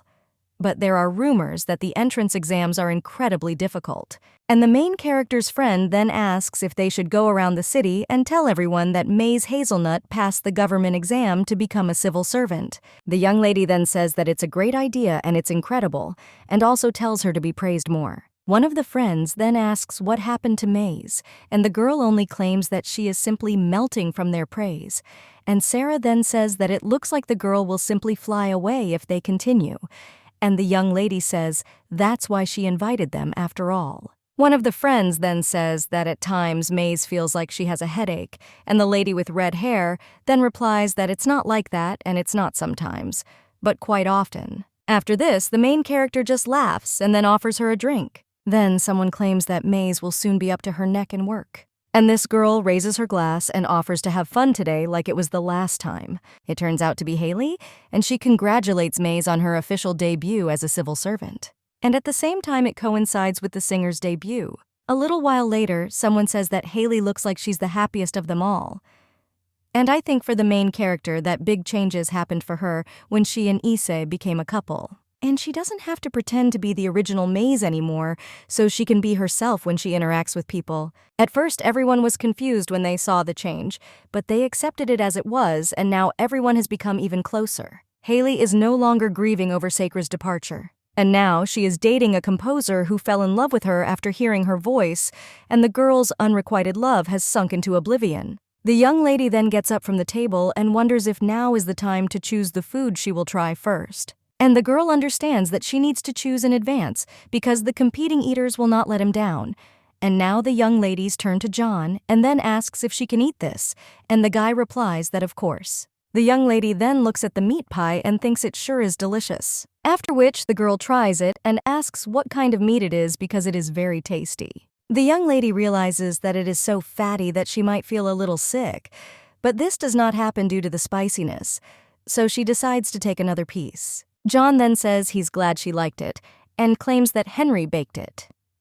The young lady then asks if it's true when she looks at this guy, who is now standing in the corner, understands that he was shy before, but after that attack 6 months ago, he became completely depressed. And now she says that if you think about what happened to Henry, there were no more similar attacks, and the girl asks if this is true. John then replies that yes, and that's why there's a rumor going around that he's lying. The guy says that he was attacked by a huge dog much larger than a man, and if he continues to insist on this, who will believe him? People would have found it easily, even if the dog was so big. But the main character then asks if this is so because she doesn't think Henry would lie. Jack then claims that no one knows whether this dog exists or not, and the main character thinks that she may not be so close to Henry, but she feels guilty because the attack happened on the day she received his gift. And the girl did not find him in the alley, but that day a bloody stain suddenly appeared on her skirt. And the young lady then thinks that maybe the roar that she then heard was not powdered. But John at this time claims that it was not just a big dog, and the guy asks if Maze knows what Henry said then. After all, he claimed that she had 3 heads, and the young lady then claims that this is the first time she has heard of such a dog. But John then claims that this is absurd, because everyone thinks that he broke his nose because he fell, and the main character thinks, what if it was a 3-headed dog? Then Cerberus is a character from Greek and Roman mythology, and he was a dog from the underworld. The young lady then remembers that Issa's dog had the same name. But the girl now says that even if so, she doesn't think that the guy just fell as others say. And John then asks if the girl heard this from Sarah. And this was his version, because despite the fact that the guy's wounds were not serious, his clothes were torn to shreds by some kind of animal. The young lady then thinks a little and remembers how Ise said that Cerberus is well-trained, and he will not miss anyone except the enemy. But the girl can still use her head and think that this is some kind of nonsense because Ise is an ordinary person. And no matter how you look at it, it cannot be that his dog turned out to be a monster that attacked Henry, and a giant three-voiced dog is a monster. Therefore, the young lady thinks whether it is possible to raise such a monster like an ordinary dog. But the young lady still thinks that something doesn't add up, and according to the original plot, shortly after Seeker is invited to the palace, then a rumor spreads across this earth about the coming of the devil. Therefore, the main character thinks why people are still silent, and she thinks whether it is too early or whether she is simply confusing the sequence of events. At this time, John asks if the meat pie is really that good. The girl loves it and doesn't leave behind. But at this time, someone turns to Maze, and it turns out to be Issa. He asks the young lady what the conversation is about, because she seems very amused, after which the main character happily says that Issa has come. And the guy says that, of course, this is the way she asked him to come. After which he asks how much the girl has already drunk and whether she has had too much alcohol. And the young lady tells him not to be afraid, because she knows your measure. John at this time looks at this couple and says how he will survive alone in a world where such sweet couples come across at every step. But the main character says that instead of complaining, John should go and confess to Sarah because he knows that Sarah is terribly popular. And the main character asks why he doesn't tell her about his feelings, so that later he doesn't have to bite out of frustration. But girls like confident guys, John then says that Maze has been unbearable lately. The girl understands that she knows that Sarah also has feelings for John, but now she says that talking to you is unbearable or not, but Issa likes her just the way she is. After which the young lady happily asks her boyfriend if this is so, and Issa just kisses her forehead. Jack can't look at this and tells the guys not to eat each other there. At this time, Issei remembers something and says that in honor of Maze successfully passing the exam, he orders a bottle of the villain's whiskey, and Jack is very surprised. After which, with a kind smile on his face, he asks if he ever said that they are an ideal couple, and he also says that they should have fun, and in the meantime, he will keep company with a wonderful bottle of villainous whiskey. The main character then thinks how quickly his mood changes, after which she turns to Issa and tells him to tell the truth, and then asks how much this villainous whiskey cost, but the guy says that it is not that expensive, because the whiskey that is bought to congratulate Maze is truly priceless. The main character then says that it seems that Issa is becoming more sentimental day by day, and the guy says that he will take it as a compliment, after which he asks what they talked about with John. The main character then takes the plate and claims that they were just discussing the time when she, Henry, was attacked by a dog, and Issa asks who Henry is. And the main character then points to the guy and asks if he sees this young man standing at the door. After all this is, Henry and Issa then asks if this is not the guy who attacked her, and the main character asks what it means to attack because he just gave her unnecessary ones and you are a black gift so that no one attacked her. But then the young lady is a little surprised and asks how Issei knows about this. The opponent replies that she somehow mentioned it, and she said that someone threw something at her and therefore deserves to be plunged into eternal sleep. The young lady then realizes that she cannot turn to look at Issa's face, but asks if she could really say something so cruel. But Issei claims that is exactly what she said. Maze hotly understands that no matter how hard she tries, she still can't remember that she said it. But the girl still thinks maybe she blurted it out in the heat of the moment. Issa then asks why they suddenly started talking about Henry. And the young lady at this time thinks that after all, Henry doesn't even know Issa, and it must be all paranoia. So the main character now answers that they started talking about how he was beaten by a giant dog. But according to Henry, the dog that attacked him had not one, not two, but 3 heads. Issei then says that this is impossible, and there are no such dogs. Their main character says that this sounds like terrible stupidity, and Issa claims that this is so, and asks Maze just not to say that she believes in it. The main character then says that it's hard to believe, but she doesn't care. She would pretend to doubt it in order to console him, because she had heard legends about 3-headed dogs before, and about the 3-headed monster, whose name was Cerberus. The young lady then turns to Issa and asks what he thinks about this, since the name is the same as his dog. But the girl also claims that the Cerberus she knows about actually walks with 3 heads. And he is also terribly scary and evil, and also guards the entrance to the other world.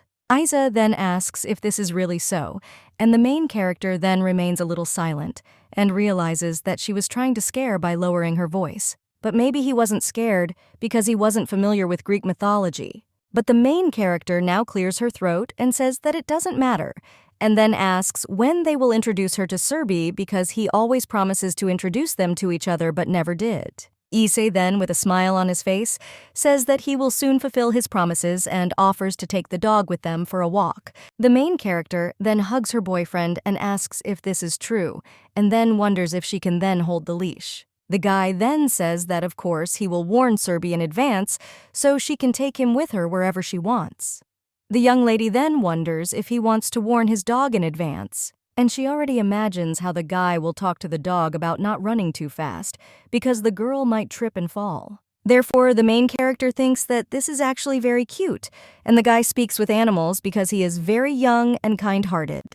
And now the young lady offers to set a date and then claims that she can even do it tomorrow. The guy then asks what might be better in 3 days, and the young lady is a little surprised. She claims that they will see, and tomorrow she therefore asks why Issei doesn't want to bring him with her.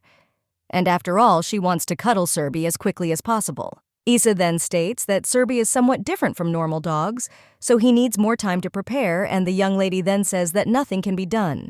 But she claims that the guy promised that she could take him for a walk, so she hopes that he will keep his word. And the guy with a smile on his face says that of course, so don't let her worry about it. The young lady then claims that she is ready to argue with this terrible world puppy, and the guy then asks if this makes her delighted, after which the young lady thinks that she is wondering what kind of breed it is. And she hopes that this dog is as fluffy as a Samoyed husky, because it would be great to hug him and roll in the grass together, so she can't wait. When the guy returns to his estate, one of the servants asks how the meeting with Her Highness went. But Isa then asks why Ranji is asking a question to which he already knows the answer. After which, the guy sits on his throne and says that if he had been less patient, he would have kidnapped her long ago and brought her there. Isa and Maze had not yet gotten married, but the servants of the Devil's Palace were already calling her their queen. All because the demons of the underworld knew firsthand how stubborn their king could be, and they also knew that demons always get what they want because Issei had such a reputation in the underworld. He was known as a cruel and arrogant demon who would stop at nothing to achieve his goal. And Issei got used to the idea that Maze was a nice girl. But for some time now, every time he stayed with his beloved, then his patience became like a bowl of water that was about to tip over. Now the servant with red hair asks what the master thinks about bringing the queen there by force. And the guy understands that in a society where the strong devour the weak, the love feeling of demons is more like an obsession. Therefore, the demons could not understand why Issa was so slow, but the guy now claims that Maze didn't approve of his action. And the girl looks like she can understand anything, but she will immediately take a step back if she feels that the boundaries have been destroyed, and if he does something hasty, then his patience will be wasted. Issa's true nature is far from kind-hearted, and demons are warlike by nature and also consider human concepts of morality and kindness to be ridiculous. In this sense, Issa was not entirely unlike Maze, and Maze's desire was to live an ordinary life.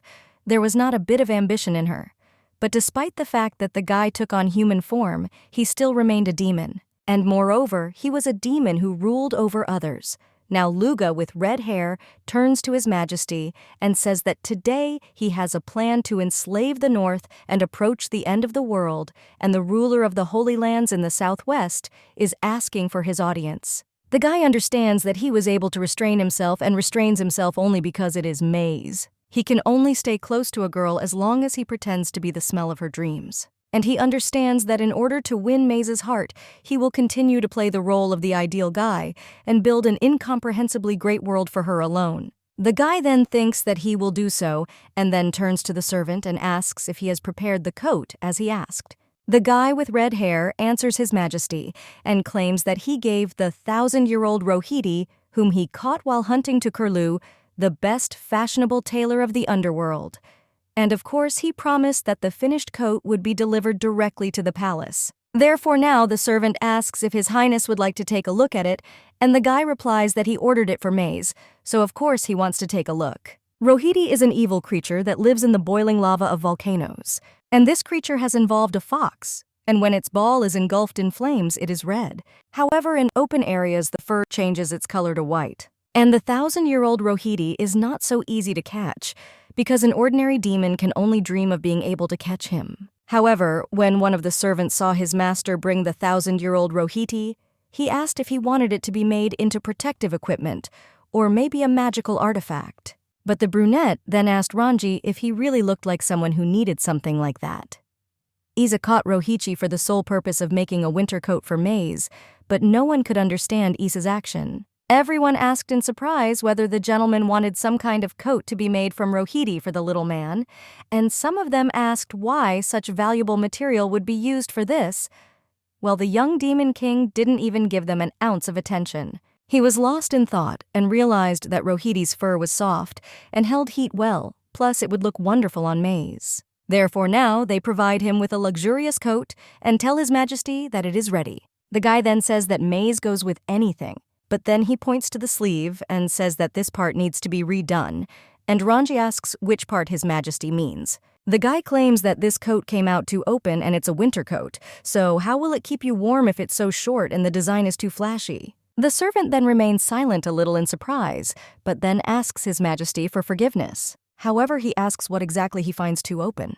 Demons do not suffer from cold or heat, so they do not need much clothing, and there are many demons who walk around calmly without even putting on a shirt. Due to this fact, the fact that Issei was seriously concerned about the length of the winter coat was quite puzzling, and the servant with red hair could already imagine what kind of coat he most likely wanted. Issei already imagines Maze wearing this remote and says that it is too tight, and if you take into account all the layers of clothing that she will wear under it, then in general, they will make it more spacious. The servant with red hair then cheerfully says that he understood their meaning of the master's words finally reached him, but he decided that it opened up too much to outsiders, but it seems a misunderstanding arose. However, when His Highness continues to remain silent, the demon realizes that this may not be a misunderstanding. The brunette at this time tells him to stop talking nonsense and asks if the guy had time to prepare the fake palace as he asked.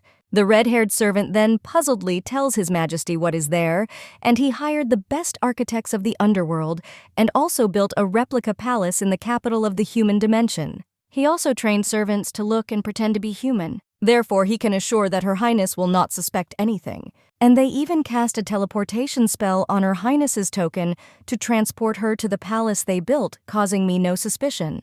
The guy argued that the servant must take extreme precautions as he did then during the state exam, and everything must go perfectly. After all, Maze is very observant, and the man also tells Ranji not to forget to prepare a polyjuice potion for Cerberus.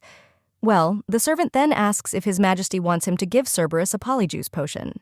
However, the Demon King then says that Maze said that she wanted to play with his dog, and if a monstrous magical creature appears before her eyes, then she may be upset, and this will put him in an awkward position, so he asks if Ranji thinks so. Therefore, he argues that it would be better to turn Cerberus into a cute dog.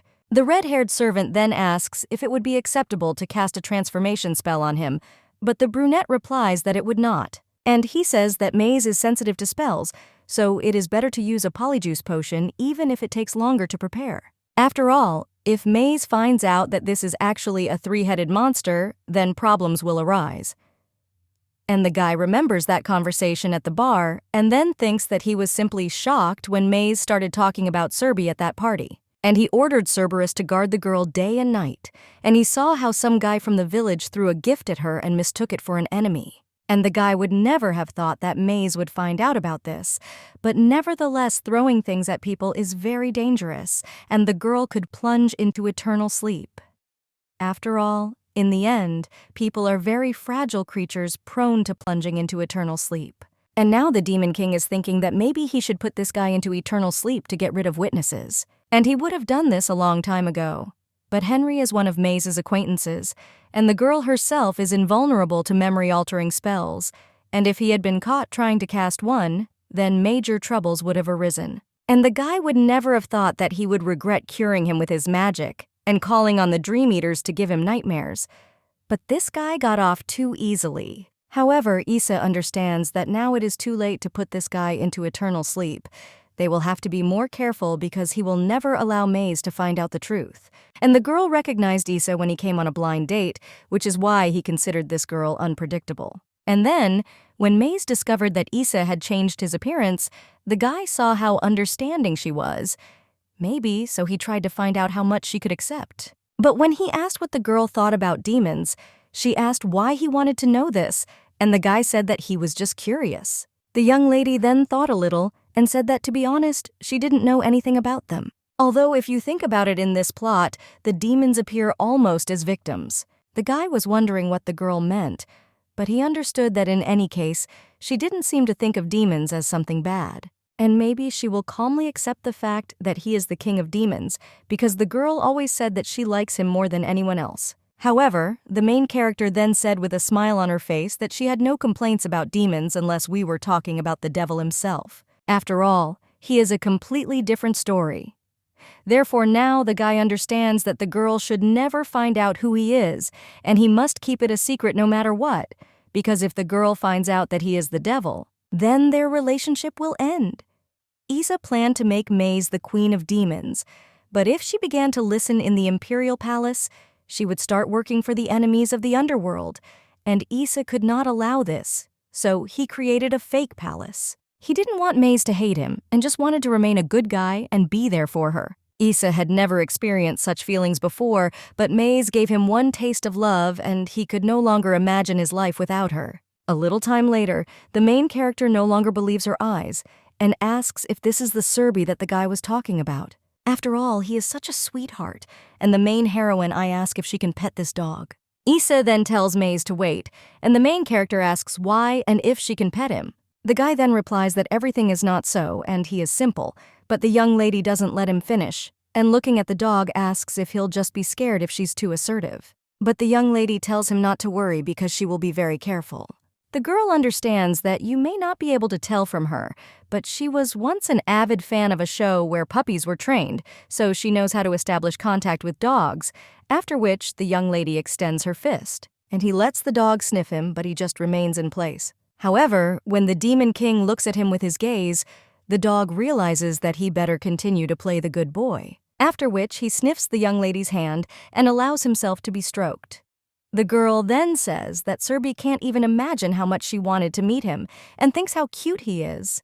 And the young lady also wonders how he manages to be so charming. But his fur is so soft, and the young lady wonders if it's because Issei often brushes him. But the young lady thinks that her boyfriend is very kind after all, so his dog must be getting royal treatment. The young lady then realizes that Serby apparently doesn't mind at all that she pets him for so long, even though they barely know each other. And maybe this little dog is so patient because Issa taught him to do so. The girl then says that he is so cute and she can't help it. But then the young lady turns to Issa and asks what gender Serby pasted in. She just assumed that he was a boy. The guy then replies that he is a boy, and the young lady then asks how old he is. And while the dog is almost shaking with fear, the guy says that he needs to think, and he claims that he thinks Serby has just recently matured. The main character then notices how the dog is shaking and asks what he is doing, after which the young lady smiles and asks if he is scared. The young lady then says what a poor fellow he is and claims that she will cheer him up with a kiss. But at the same moment, Issa grabs her by the shoulders and immediately pulls her away. The main character asks what the hell this is and claims that Issa scared her. But the guy then asks what she just wanted to do. And the young lady says that she should ask him and then asks why he grabbed her so suddenly, and the guy apologizes. Well, the young lady then asks what it was, and doesn't he really want to say anything? The guy then claims that it is time to give away the gift he prepared for her. And the main character asks what kind of gift this is, and did he really grab her by the arm because he wanted to give her a gift? The girl thinks that she loves gifts, and she loves surprises even more. And the young lady says that it's clear, but she understands that it was a little reminiscent of the time Henry threw that box at her. And the girl now asks whether it was necessary to pull her shoulder so sharply for this. The young lady then thinks whether it is really her destiny to receive all gifts through aggression, because she is already beginning to be afraid. But if you think about it, she saw that Issa was carrying some kind of box, but did not pay attention because she was distracted by Serby. And now, the girl regrets a little, but she thinks that it's okay. And so be it, she will forgive Isa for his offense, but only this time. And when the young lady opens the box, she sees that there is something fluffy in there. The young lady thinks it's very light and fluffy, but she can't identify the material.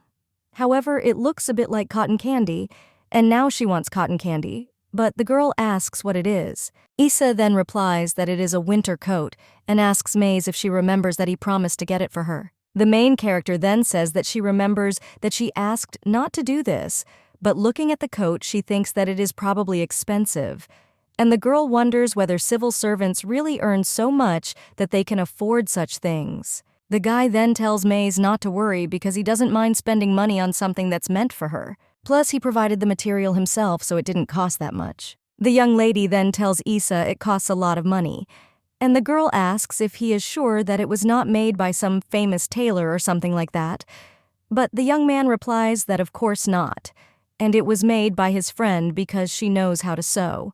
However, in reality, everything was different, and the demons almost drove away after sewing him all night long. Isa now claims that he is afraid that he won't be able to return this coat because it was made especially for Maze, and he asks her to try on this coat only once.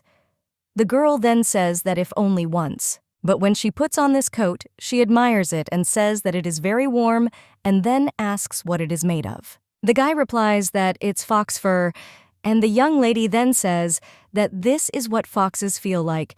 She never would have thought Isa asks if it doesn't matter what it's made of. After all, the only important thing is that it will protect Maze from the cold and she won't get sick. The guy then, with a smile on his face, says that people are so sweet and fragile, so he constantly worries about her. After all, a girl can fall into eternal sleep from a common cold.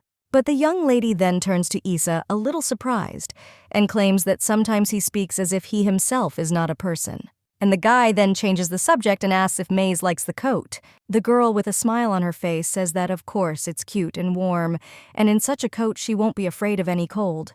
But the young lady then says that she doesn't think she can wear it every day, and the young lady thinks about how to put it better, because the coat has a design. But the girl is then afraid of what will happen if she spills something on him and the stain does not come out.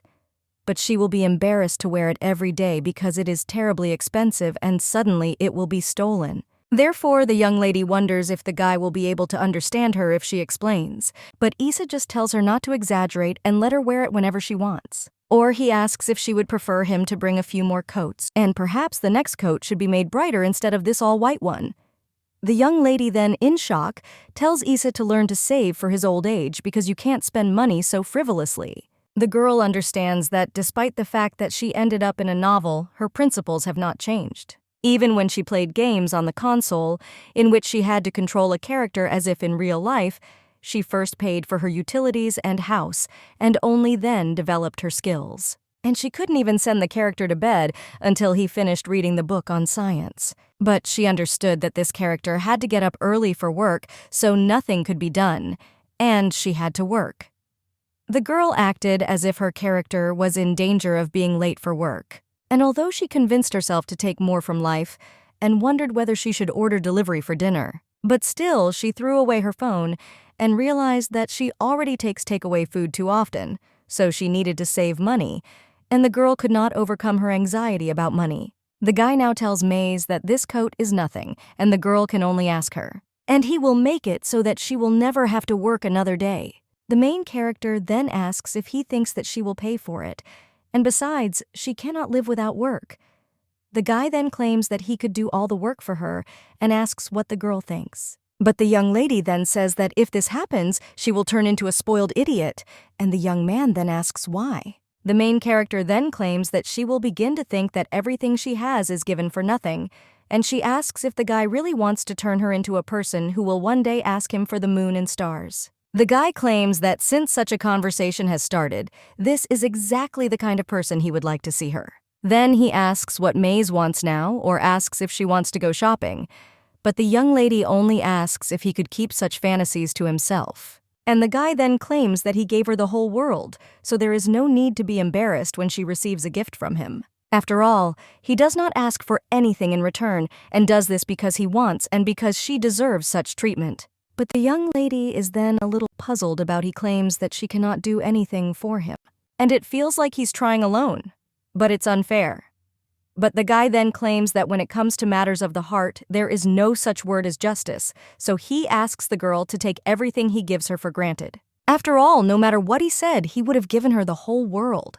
The young lady then realizes that sometimes she feels like she has never gotten used to the way Isa looks at her, and then with what greed his gaze pursues her, because it seems to her as if his pupils will swallow her whole. The young lady now says a little embarrassedly that she will start work tomorrow and asks if the guy has any advice for her. After this, Isa only claims that he is sure that everyone will treat her well, and the young lady claims that she really hopes this will be the case.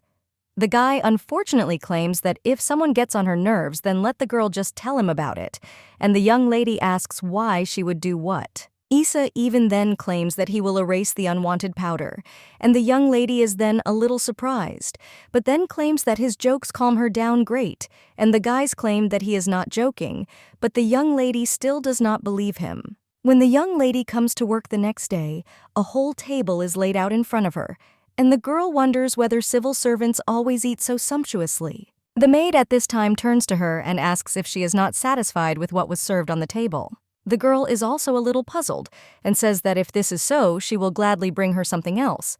But the main character says that everything is wrong. But looking at the maid wonders if she's crying, and the girl claims that she simply can't decide what to try first, and that everything here is so delicious. After which, the girl picks up one of the cookies, and when she tries it, she thinks how delicious it is. The maid then turns to the commission and asks whether this cookie meets her expectations. After which she asks to tell her if it is not tasty, she will immediately bring her another dessert. The young lady then screams that this is too much and claims that there is no need to bring her another dessert because there are plenty of sweets there, so she is afraid that she will even have to skip lunch. But then she asks if she really can eat everything, to which the maid replies that of course. After all this food was prepared especially for her.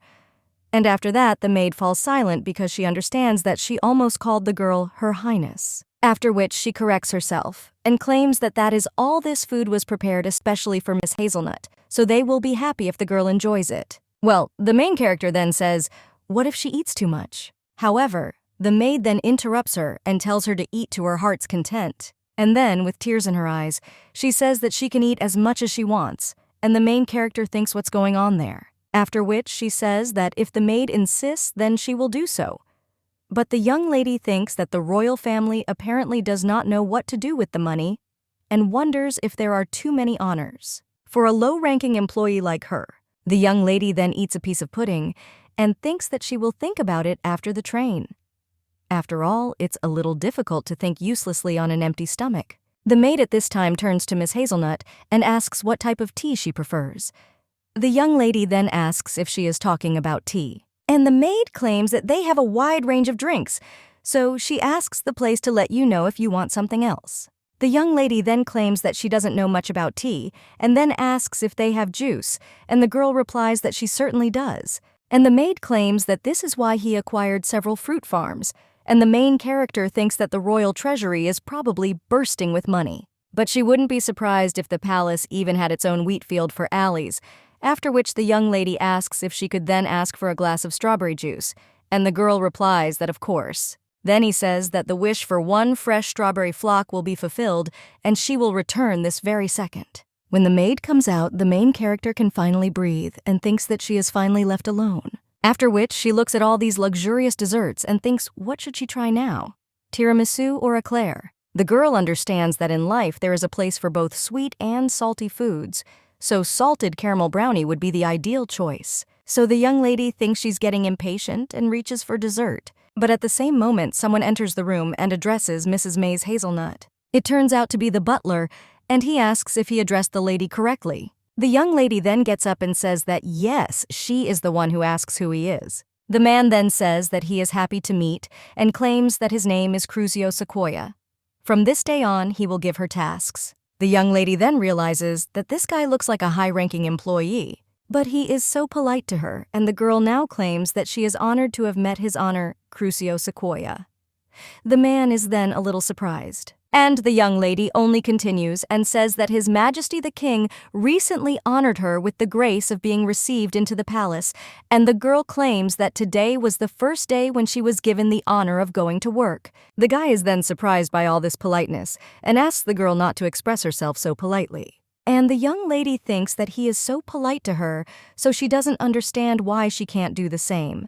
And the young lady even thinks if this is the beginning of some kind of corporate joke, isn't it too cruel for a newcomer? The young lady then agrees and says that she will be happy to work with him, but she still thinks that something needs to be done to smooth out this awkward atmosphere. Then she understands what needs to be done because thanks to experience and the service sector, she has gained experience, and the girl has not yet met a person who would think badly of her after she smiled at him. And when Maze smiles, her beauty rises to unattainable heights, so now the young lady asks to call her Maze. The guy is a little embarrassed after this, but asks for forgiveness and claims that he is forced to reject her generous offer. The man then states that he thinks it would be a little inappropriate if he just called her by her first name, and would appreciate it if the girl also used his last name when addressing him. The young lady then wonders why the hell this happened and whether her strength has gone out of her. The guy at this time claims that observing the chain of command will interfere with effective work. The maid at this time comes into the room and again almost addresses the girl as Their Highness. She claims that she brought strawberry juice as she ordered, and the young lady in her thoughts asks if the latter even sees what is happening there. The lady with pink hair then just holds out the juice with a smile on her face, and the main character thanks her. But at least she understands that she took the juice reflexively. Well, he still can't drink it now. On one side, there is a maid who is waiting for Maze to drink the juice, and on the other side there is a boss who doesn't seem to like Maze. But the man then says that it's okay, and Miss Hazelnut can drink as much as she wants. The main character understands that he himself decided, but she already imagines how it is now. With a smile on his face, he will claim that he loves strawberry flavor and understands that it is no longer good for anyone. So the girl puts the glass back and says that she suddenly doesn't feel like drinking. The maid almost faints from this. But the young lady still picks up the glass and says that if you think about it, maybe she still wants it. But then the man suddenly screams, and the main character is very scared by this. The servant claims that he doesn't believe his eyes, and the young lady understands that he is looking at the empty table and thinks that she did not plan to eat everything, but that maid said that she could eat as much as she wanted. But it turns out she deceived, and the young lady wonders if she will be fired on the very first day. The girl understands that she simply couldn't resist because everything was so delicious, but the butler then tells her to take more. And the main character is then a little surprised, asking what he's talking about. The man only claims that people seem to be very sensitive to hunger, so consuming a lot of food is very beneficial for them. So he hands the cake to the young lady and asks her to eat as much as possible to gain weight. He once again hands the girl a cake and says that this will protect her from prematurely plunging into eternal sleep. And they specially prepared fatty snacks, so the girl simply has to eat them in order to gain weight. The main character then turns to Mr. Crucio, but the man asks to call him Mr. Sequoia because he insists. Because I would like to avoid insubordination. The main character then understands that she knew that this man hated her. The girl also wonders if they will be executed if she just calls them by name a couple of times. The main character then agrees and calls him Mr. Sequoia, but says that she is terrified, and instead she asks if he could tell him more about the work she has to do. The man then asks if she is talking about assignments about the young lady. He realizes that she really wants more desserts. Well, she doesn't want to lose face in front of someone who is making her gain weight. And after all, she also has pride. The man claims that work can wait and asks the girl to eat while she can. After all, Miss Hazelnut must eat and gain weight as quickly as possible. The main character in the response art falls apart and thinks that she will not forget it. But a little time later, the girl already finds herself in front of several stacks of papers, and he asks if she should do all this, to which the man answers yes. And the young lady thinks whether she will really be alone, and then asks if there is any amount of work that she must complete in a day. And the man then snaps his fingers and asks her to do as much as she can so as not to harm her health, because people are so weak after all. The maid then offers to move these papers because they cannot allow them to fall on Miss Hazelnut. The girl answers well, but asks approximately how many decrees she should finish if she estimates. The man then claims that he didn't think about it, and the young lady wonders what he's talking about. And her interlocutor then claims that since she is a person, how about 1 decree a day? And the young lady then responds that she is not that weak. The girl also wonders if all civil servants really joke like that among themselves, because Issa talks about people in exactly the same way, and it's already starting to infuriate Mr. Sequoia. Then he says that if a girl was too tense, she would fall into eternal sleep, and he had heard many stories about how people could not stand overwork. The main character then claims that she is unlikely to overwork, making 1 decree a day, and she does not understand when this guy will stop. After all, the young lady doesn't even know who he takes her for, but it seems he decided that she's like an aquarium fish that lives at most 5 years. The man then tells the girl to act at her own discretion. And the young lady is shocked and doesn't understand whether it's really the norm for them to organize work this way. And the man also says that the royal palace will be happy to provide her with living space and asks what the girl thinks about it. Well, the young lady still thanks him but prefers to live on her own. The man then says, "What a pity this is, but the gentleman hoped so."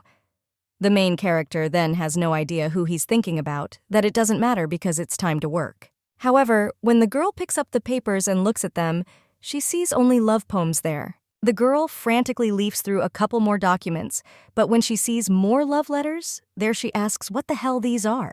After which the girl turns to Mr. Crucio. The man tells him that for her, he is Mr. Sequoia, and the girl then claims that no matter how much she looks at them, there is no doubt. After all, these documents are actually love letters, or something like that. Therefore, the main character asks if these are official documents that civil servants work with. And Mr. Sequoia replies, yes, these are documents and very important ones. So Miss Hazelnut will have to process them. After which, the man takes one of the documents in his hand and says that the fact is that they are encrypted. The girl then asks what encrypted means, and the man replies that they are written in a secret code. That's why they are so important. And they also wouldn't trust them to just anyone. But the main character senses some kind of catch there because it's her first day at work. Therefore, the young lady asks whether newcomers are trusted with such important and secret work. The man replies that they made an exception for Miss Hazelnut because she is unusually talented, and the young lady wonders what kind of connection there is. Mr. Sequoia just hands the document back and says that they are counting on her because this work can only be done by Miss Hazelnut. And this is an incredibly responsible task. After which the man also tells the girl not to be shy about putting hearts because the gentleman loves it. He can also draw flowers or cute animals.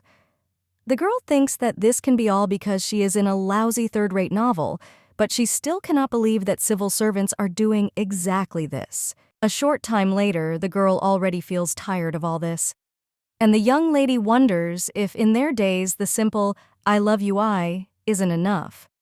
She's already sick of all these sugary flare-ups, and when the girl sees one of the phrases, she realizes that it's as if she's been torn straight out of some sickening love story. Mr. Sequoia then asks if Miss Hazelnut liked the paperwork, and these are quotes from romantic stories that are popular among people. So he thought that she would like their main character, then he thinks is it really taken from books. But he said that this cipher, after which the main character tells Mr. Crucio to tell her the truth. However, the man only told the girl to call him Mr. Sequoia, which only made the young lady angrier. After which she asks for God's sake why she is doing this. But the man only closes his book and then gets up from his seat. And approaching the young lady, he says that this is all to make him look decent. After all, he has a promotion exam soon. The main character then thinks about what he is talking about now and then remains silent for a while, and then asks if he wants to say that someone will give him a promotion because she sits there and writes love letters.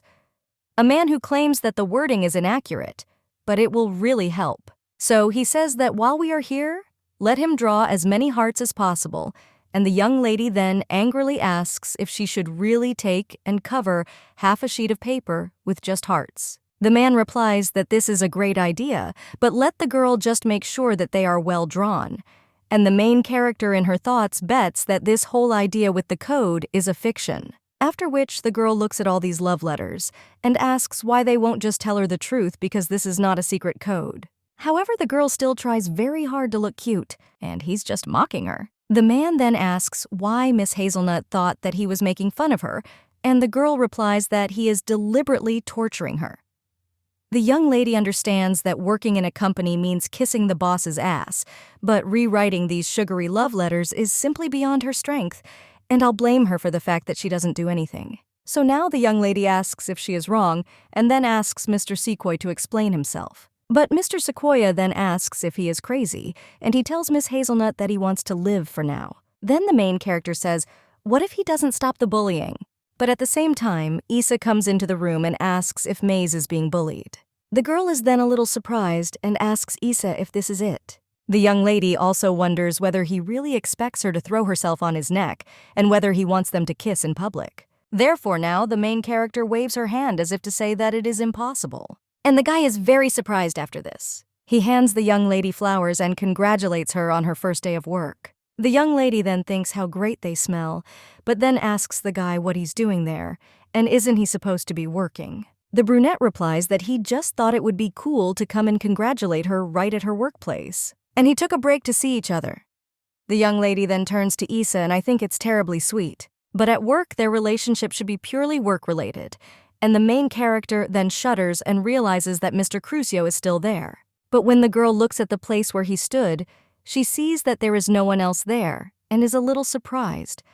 The girl wonders where he went. After all, he had been pestering her all day with his hearts and also said that if she colored, he would definitely be promoted. So the young lady wondered if he had really gone to get some colored pencils. At this time, Issa asks Maze where she is looking. And the girl then asks where Mr. Sequoia went, and the guy replies that he said that he had business and then left. He then pats Maze on the head, and the girl asks if he is serious. But the brunette only asks a question in response and asks how it is. And when the girl asks what he is talking about, the young man asks how her working day is going.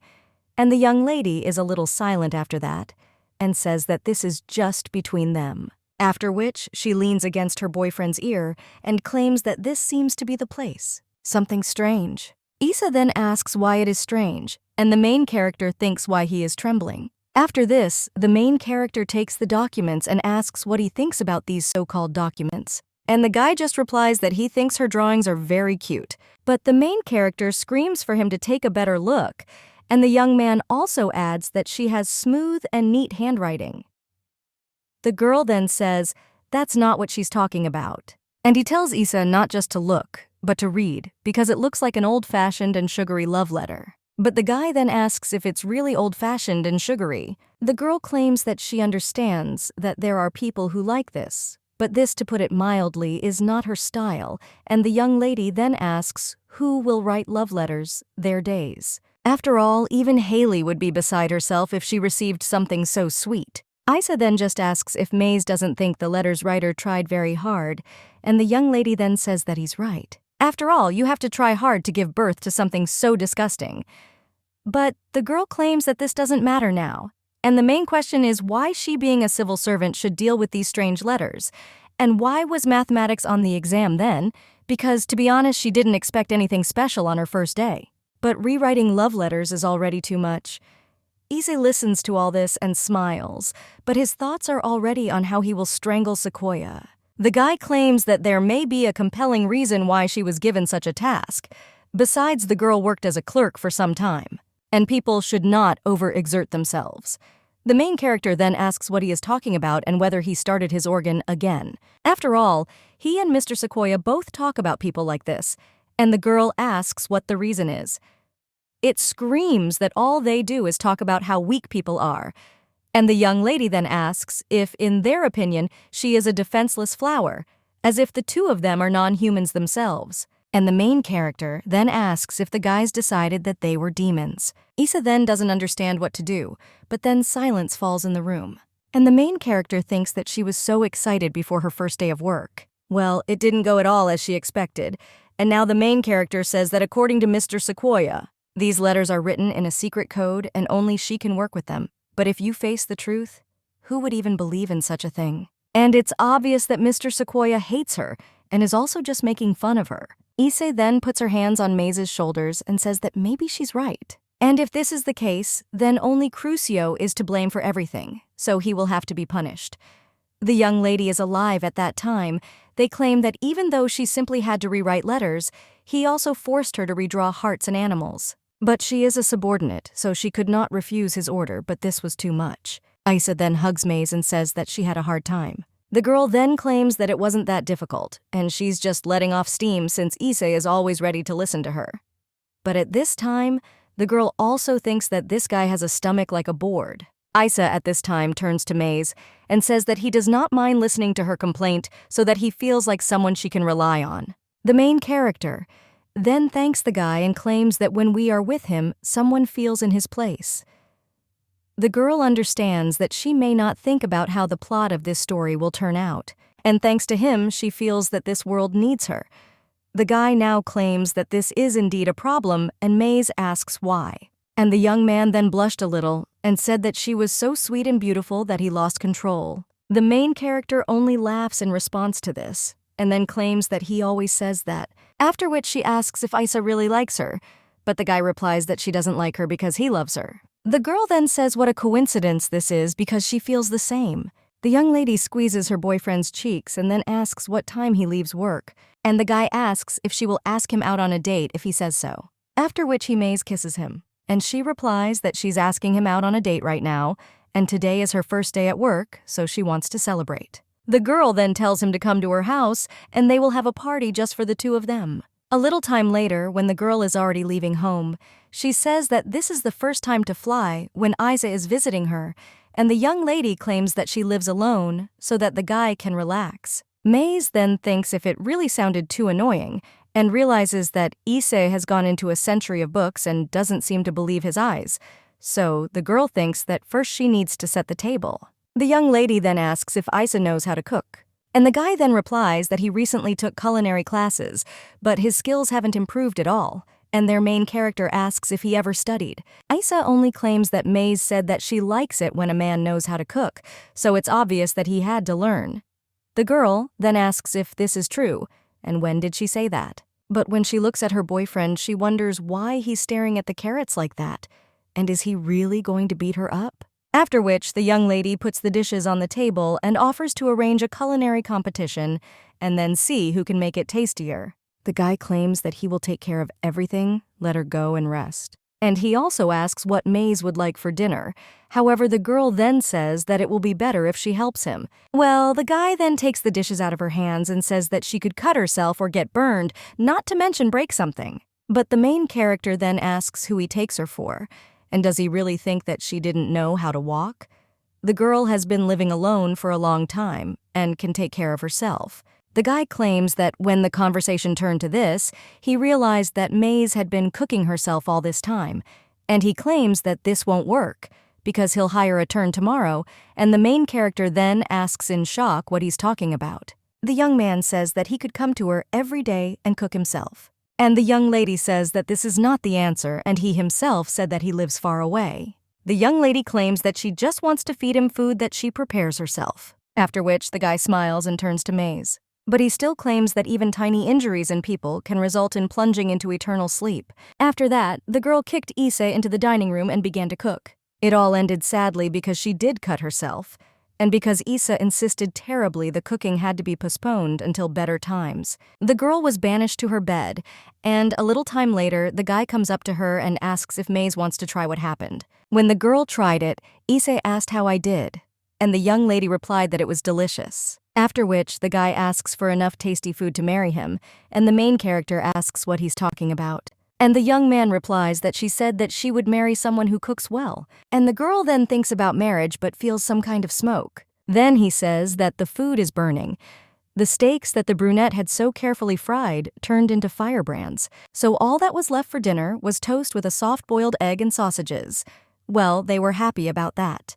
Every moment spent with Issei helped Maze imagine their future together, and with every second she believed in it more and more. When night fell and the two of them went to bed, the young lady told Issa that early marriage might not be such a bad idea. After these words, the guy is a little surprised and asks if she wants to say something. But the young lady interrupts him and asks if it's too early for them to get married because the thought of a future together frightens and fascinates her, and she thinks it would be nice to move forward. Issa then says that Maze, I need to force you, and they will do as she wants because he will wait as long as necessary. And the young lady then says that's why she had the courage to propose, because he's willing to wait for her. The girl then tells Isa that meeting him is one of the happiest things that has ever happened to her, and she believes that in the future it will remain so, because it's all because he makes her happy. But the guy replies that everything is not so, and he should be grateful, after which he thanks the young league for allowing himself to be loved. After that, the words ended, and it was enough for these two to look at each other's smiles until the night came to an end. The next day, the girl is already looking at magazines with wedding dresses and suits. She claims that she would like an outdoor wedding and wants to get married on a spring day in a snow-white dress. They may buy a small house first and then move to a 2-story house with a large yard. Then Serby will be able to run freely, and it will also be possible to plant vegetables there. Isa just leans against his girlfriend and asks how she manages to plan so many things at once. The days of the proletarians at the speed of light and their wedding plans were gradually realized. The young lady's biggest fear was that Isa's parents would object, but fortunately there were no problems. The guy claimed that they were traveling now and said that they themselves could organize all the preparations. Time passed and the wedding day arrived. Now the young lady is already dressed in her wedding dress. Her friends say that she is simply irresistible and this dress looks magical. Maze then claims that Haley is the strongest girl in the village, and she is sure that when the time comes, she will look even more beautiful. Well, the blonde then says that they will look again because then the girl is simply obliged to help her choose an outfit for her wedding, and the main character replies that she will be happy to help. But then her friends turn to Sarah and ask what about her, and if the girl wants to share the news. The people with red hair then respond that they and John are together now. The other girls then say that they have great chemistry, and Haley states that she knew this would happen, after which she asks if he is a good kisser. But Sarah asks, why don't they ask Maze about this? After which the girls say that she is right, and they will wait for a detailed story about her wedding night. One of the girls then asks how far they wanted before the wedding, and Haley claims that Maze's husband has a C-grade face, but an A+ body, and she's sure that he's good in bed. The main character then tries to hide her embarrassment, but claims that her husband's face is not a C-grade at all because he is the most beautiful man in the world. And Haley says it's normal to think her husband is handsome even if he isn't. And another girl claims that this is true because he is quite ordinary, but Maze just fell head over heels in love. The main character then says that he is handsome and that girls should just take a good look at him during the ceremony. Well then, someone knocks on the room and the girls ask who it could be. Sarah asks if Maze was waiting for someone else, but the main character does not answer that she was not, and she was only waiting for them. But when the young lady sees who is entering, she becomes wary. After all, it turns out to be Sakri, and he greets Maze. Well then, he also meets Haley's gaze, and the girl looks at him with disgust. After which the guy turns back to Maze, and he holds out flowers to congratulate her. The young lady realizes that these are her favorite flowers, but asks what Sakra is doing there. The guy then tells her not to misunderstand him because he just came to congratulate her, and the young lady asks if he wants to say that they are close enough for that. After which Maze asks if she would leave them for the girl for a minute, and when they leave, they ask if everything will be okay. The main character then thanks Seeker but claims that she cannot accept these flowers. The guy then turns to Maze with a slightly sad expression on his face, and she claims that she seemed to like Frisians. However, the girl claims that this does not change anything, and it is not difficult for her to accept the bouquet, but there is a special subtext hidden here. The guy then screams that this is not so, and he just wanted to congratulate her on her wedding, after which the main character asks if he can swear that he has no feelings left for her. And the young man then doesn't even know what to say, after which the main character claims that she said that it was all over between them, and the guy screams that he really didn't mean anything like that. Sakra says that he just came to tell her that he passed the night exam and wanted her to be the first to know. But then he heard from Becky that she was getting married. The young lady then realizes that it took Sakri a lot of courage to bring a bouquet to her wedding, but the girl thinks that it would be better if he saved that courage for other purposes. This thought seems even more correct to the young lady when she remembers their breakup, and now she claims that she is happy for Saker, but now it does not concern her. The guy with shaking hands tells Maze that he knows it's too late, but he's really sorry, because since they broke up, he hasn't dated anyone and decided to become a knight, to become someone worthy of her. However, the young lady then screams for him to stop. Then he asks how he can behave like this after everything that happened. And until he showed up, she was the happiest person in the world, and now he comes and wants to destroy everything. Well then, the young lady sees her husband. Issa then passes by Saker, putting his hand on his shoulder, and as if pushing him away, after which he says that it's time for them to go. He picks up his bride and states that the ceremony is about to begin, after which he leaves with Maze and states that he swears today will be the happiest day for both of them. When they already go out into the corridor, the main character turns to Issa and asks why he doesn't ask anything, and the guy claims that he already told her about the state because he trusts her. The girl said that she needs someone who will always be on her side. The main character then claims that at this rate, all the makeup will remain in the fleet, and the guy just asks, "What's wrong with you? It's just a piece of fabric, and if she wants it, they'll buy a new one later." The young lady claims that she simply does not want to look tear-stained at the wedding. And the guy asks if she wants to renew her makeup then, but the young lady claims that he said that the wedding is about to begin, and the young man claims that he lied because he was too excited. And if it were up to him, he would take off the photo right now to kiss her. The main character replies that she wouldn't mind, but the guy claims that it won't do that because withdrawing the fee before the wedding is a bad omen, and let the girl make sure that it won't fly off. The guy then understands that the legend that removing a veil before the wedding brings misfortune and lacks credibility, well, if we are talking about Maze, then every little detail must be observed. And the guy understands that he would never have thought that he would follow such prejudices. But now he turns to Maze and asks what she decided, and also if she wants to freshen up her makeup. The young lady then turns to Issa and asks if she looks strange on the field, and replies that she doesn't, and she looks cute. After which, the young lady claims that then everything is in order, and the main thing for the bride is to look good in the eyes of the groom. The guy then claims that he would like the girl to be beautiful only for him, and the young lady replies that he should not worry, because for her, only he exists. And after that, Issa says that this is good, and for him there is only Maze, and for her only him. The guy understands that the girl is the only one he loves, but he knows that for her everything is different. After all, the person she loves is not Issei, but an ideal that was created especially for her. As soon as the lie comes out, everything will end, and the guy had no choice, so he had to lie. He made up more and more lies until he became dependent on her, and in the end, he thinks isn't every relationship built on lies?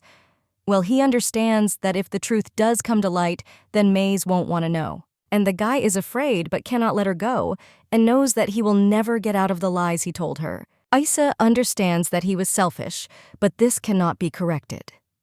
After all, it was stupid to expect fair play from the king of demons and the embodiment of the forces of evil. The guy then thinks that it's her fault that the girl attracted his attention, and she's too charming for her own good. According to canon, he was supposed to become Maze's enemy, and his role was to be a threat to her lover and her people. But once Maze's fate took a turn, he saw it as an omen. The guy couldn't back down and give up on Maze. Even if he misled her with lies, the girl is there of her own free will, and now he claims that he loves her.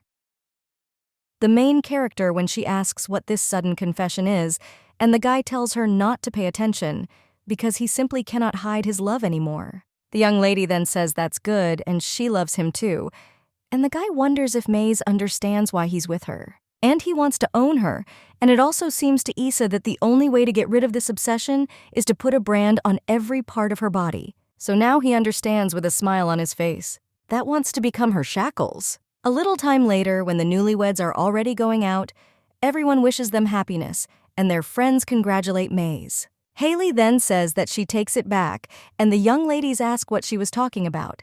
And the blonde claims that when she said that her husband was a C student, the girl claims that she can't believe that she didn't notice how good he was. The main character then replies that she knows and asks if he is really handsome, and the girl replies that of course. Afterwards, Issa approaches them and addresses Maze. Meanwhile, the young lady's friends leave, and Haley says that they will wait for the story about the first night. The guy then hugs his fiancée and says it's really nice that she's so close with her friends, but tells her to give him some attention.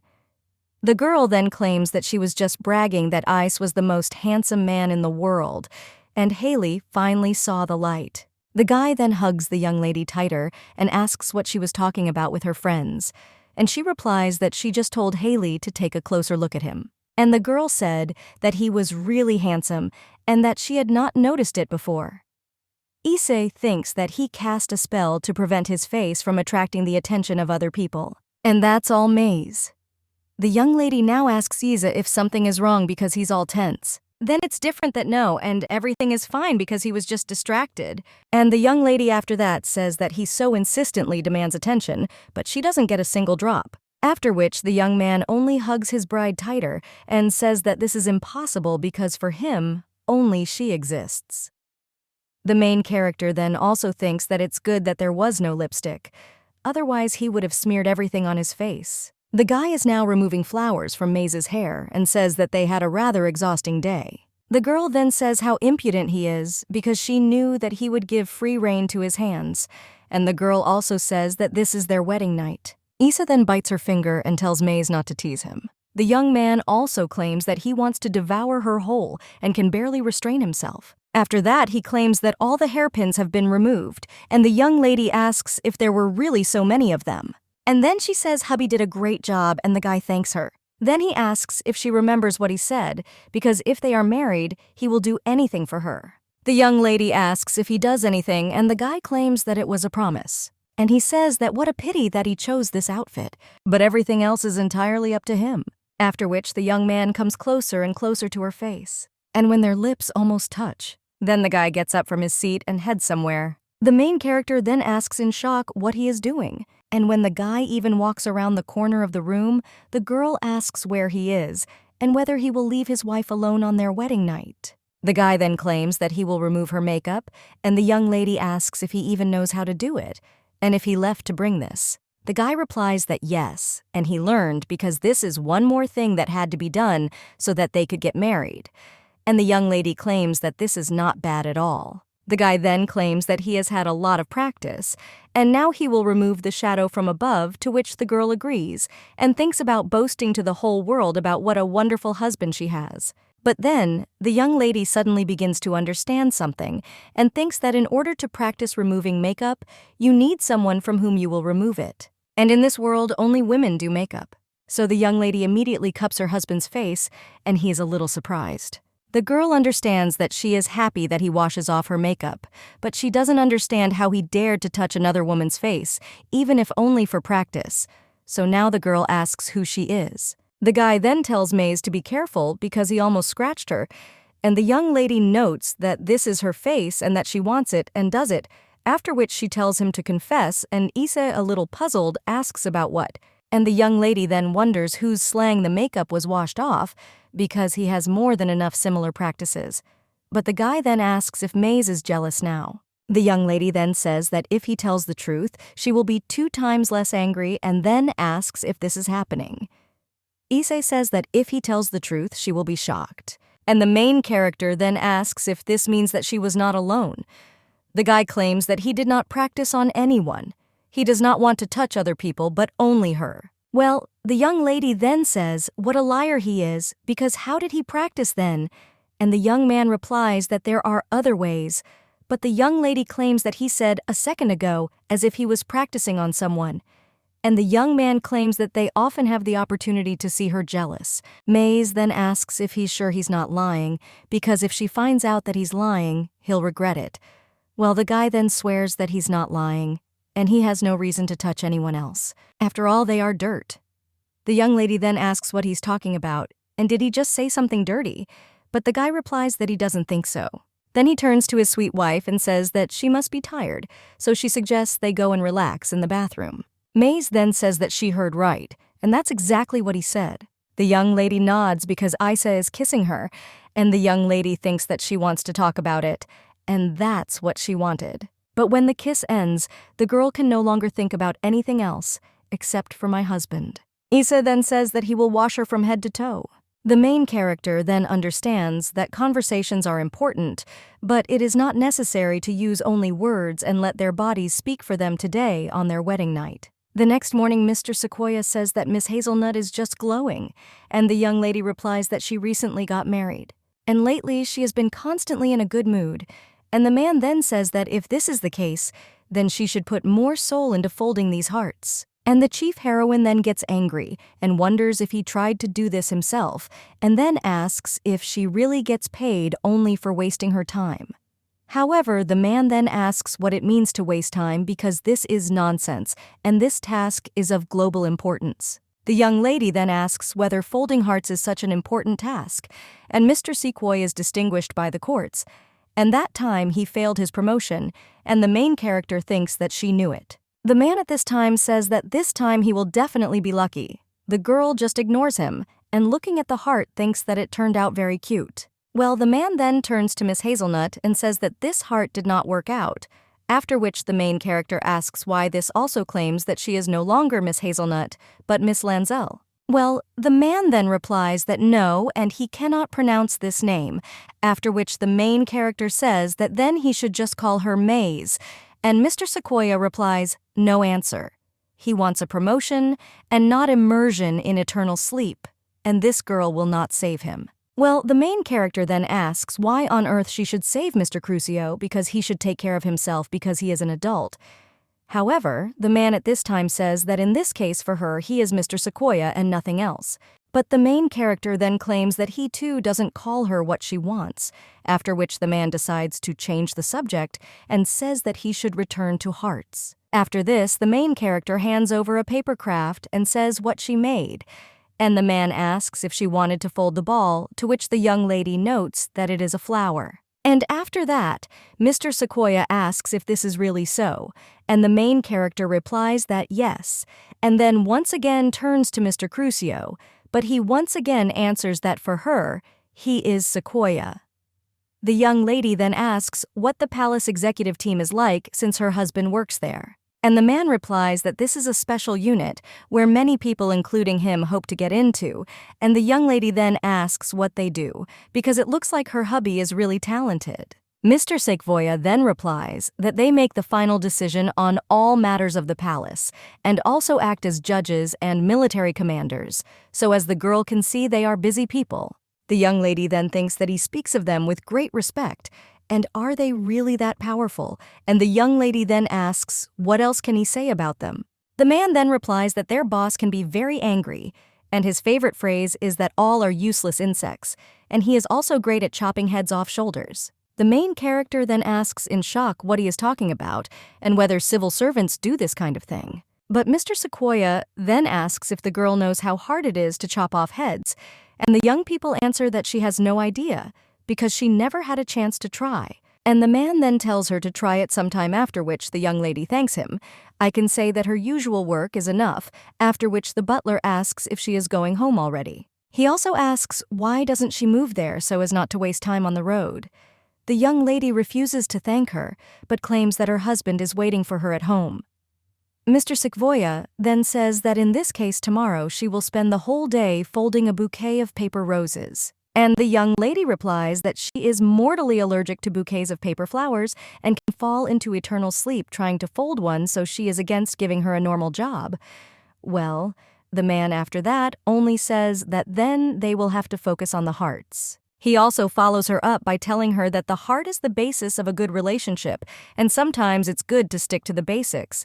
But the girl thinks how she knows about this because this man is just a maniac obsessed with hearts. When the young lady goes home, she thinks how hard it is to be a civil servant, and she has already lost count of the number of hearts she has folded. Well, as the young lady heads down the hall, she sees her husband and thinks he looks even more handsome from the back. So the girl decides to sneak up and scare him. But suddenly someone asks who is there, and the young lady thinks that he will ruin the whole surprise, so she needs to hide. The man at this time tells the girl to go out and not waste his time, and the main character understands that she was caught and will have to go out. Well, then she hears another voice which says that he himself called her from there and is distracted. It turns out to be a beautiful girl with red hair, and she claims that this is a little cruel. Then he asks if he thinks so, but after that, Isa only asks if she brought what he asked for. And the woman straightens her hair and says that of course she brought it. The main character looks at this woman with a blush, but then realizes what she is doing, after which she thinks what it was because she doesn't seem like a girl, and she even wonders if her nose started bleeding as it always happens in novels. The young lady realizes that it only lasted a second, but her heart suddenly began to beat like crazy. And the guy at this time turns to the lady with red hair and says that there are enough cheap tricks. Well, the woman asks if it turns out that her chera does not work on him, and she apologizes but claims that she could not resist. But there are rumors that he is married. And the girl says what a shame this is because you rarely meet men like him. The main character then watches how this girl stretches out her hand to her husband and thinks what she allows herself.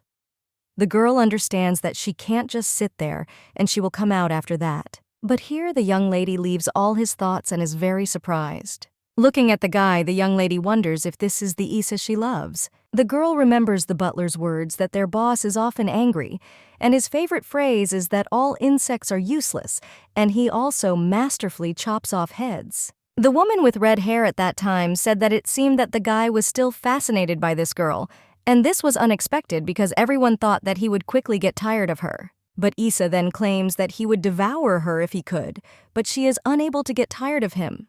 And then the woman with red hair says that he should not delay and devour her because who would resist in his place? However, the guy only smiles after this and claims that he is disgusted by the thought of her destruction. But the girl then claims that as far as she knows, he prefers to damage things so that they don't get to someone else. The main character at this time watches all this and thinks that her husband is smiling, otherwise she claims that he knows how to be patient and this girl is worth it. And in general, this does not concern his interlocutor people with red hair after that. Just laugh and ask if he is afraid that she will then harass her, because in all my years I have never seen his fear. Well, the man then just asks why he should be afraid. He comes closer and closer to this woman and tells her not to take wishful thinking because he is simply offended. Issa claims that his feelings give him such bliss, and the mere thought of it already puts him in ecstasy. But even a hint that his precious treasure which he cares so much about could be coveted by some worthless and disgusting creatures. That's why it's disgusting. Well, the guy doesn't have time to finish his sentence when he hears some sound and turns around. He sees his wife near an overturned pot with a plant, and everything is shaking. The guy then asks what Maze is doing there. He looks at the girl and wonders how long she was there and why he didn't feel her presence. After which the guy comes up to her and asks if she was hurt, and at this time the woman with red hair begins to disappear into thin air. The main character replies that no, and she is fine, but the guy then says so. And the girl replies that everything is fine, and she is fine. But she herself thinks what kind of person Issa is. After all, it seems that the reality in which she believed is coming apart at the seams, and she felt it instinctively. Before she realized that she was a stranger in this world, and before she accepted the fact that Saker would not change answer, she already knew that this feeling would come, and this was the fear that everything would turn out to be an illusion. But now the young lady replies that everything is really fine and apologizes for making Issa worry, after which she offers to go home. The girl understands that the happiness she enjoyed came from Issa, and the young lady then thinks that maybe she just misheard. That evening, Issa pats Maze on the head and thinks that she doesn't seem to suspect anything. But lately the girl's strength has increased, and although unintentionally she recognized him when he bewitched his face, but the guy didn't attach any importance to this. However, when it is confirmed that the girl possesses holy power, then people will not leave it like that, and they will take her to the temple to honor her as a saint. And then he will force you to destroy demons, and the guys will not be afraid of war with people. But even if history changes, the warrior and Maze will have the opportunity to get back together. Therefore, now the brunette asks Maze not to change and also let everything remain as it is. The young man also thinks why he should be a man. The next morning, the young lady wakes up and Brenna asks if she got enough sleep after sleeping for so long. The girl replies that this is partly his fault and let him admit it. But then she also asks why Issa doesn't eat, and the guy claims that he just needs to look at how she eats. The guy then states that honestly he would like to eat something else, and the young lady asks what he's talking about. But at the same time, someone knocks on the door and the young lady shudders. After which he cries out who the hard thing brought there. Issei tries to calm Maze down,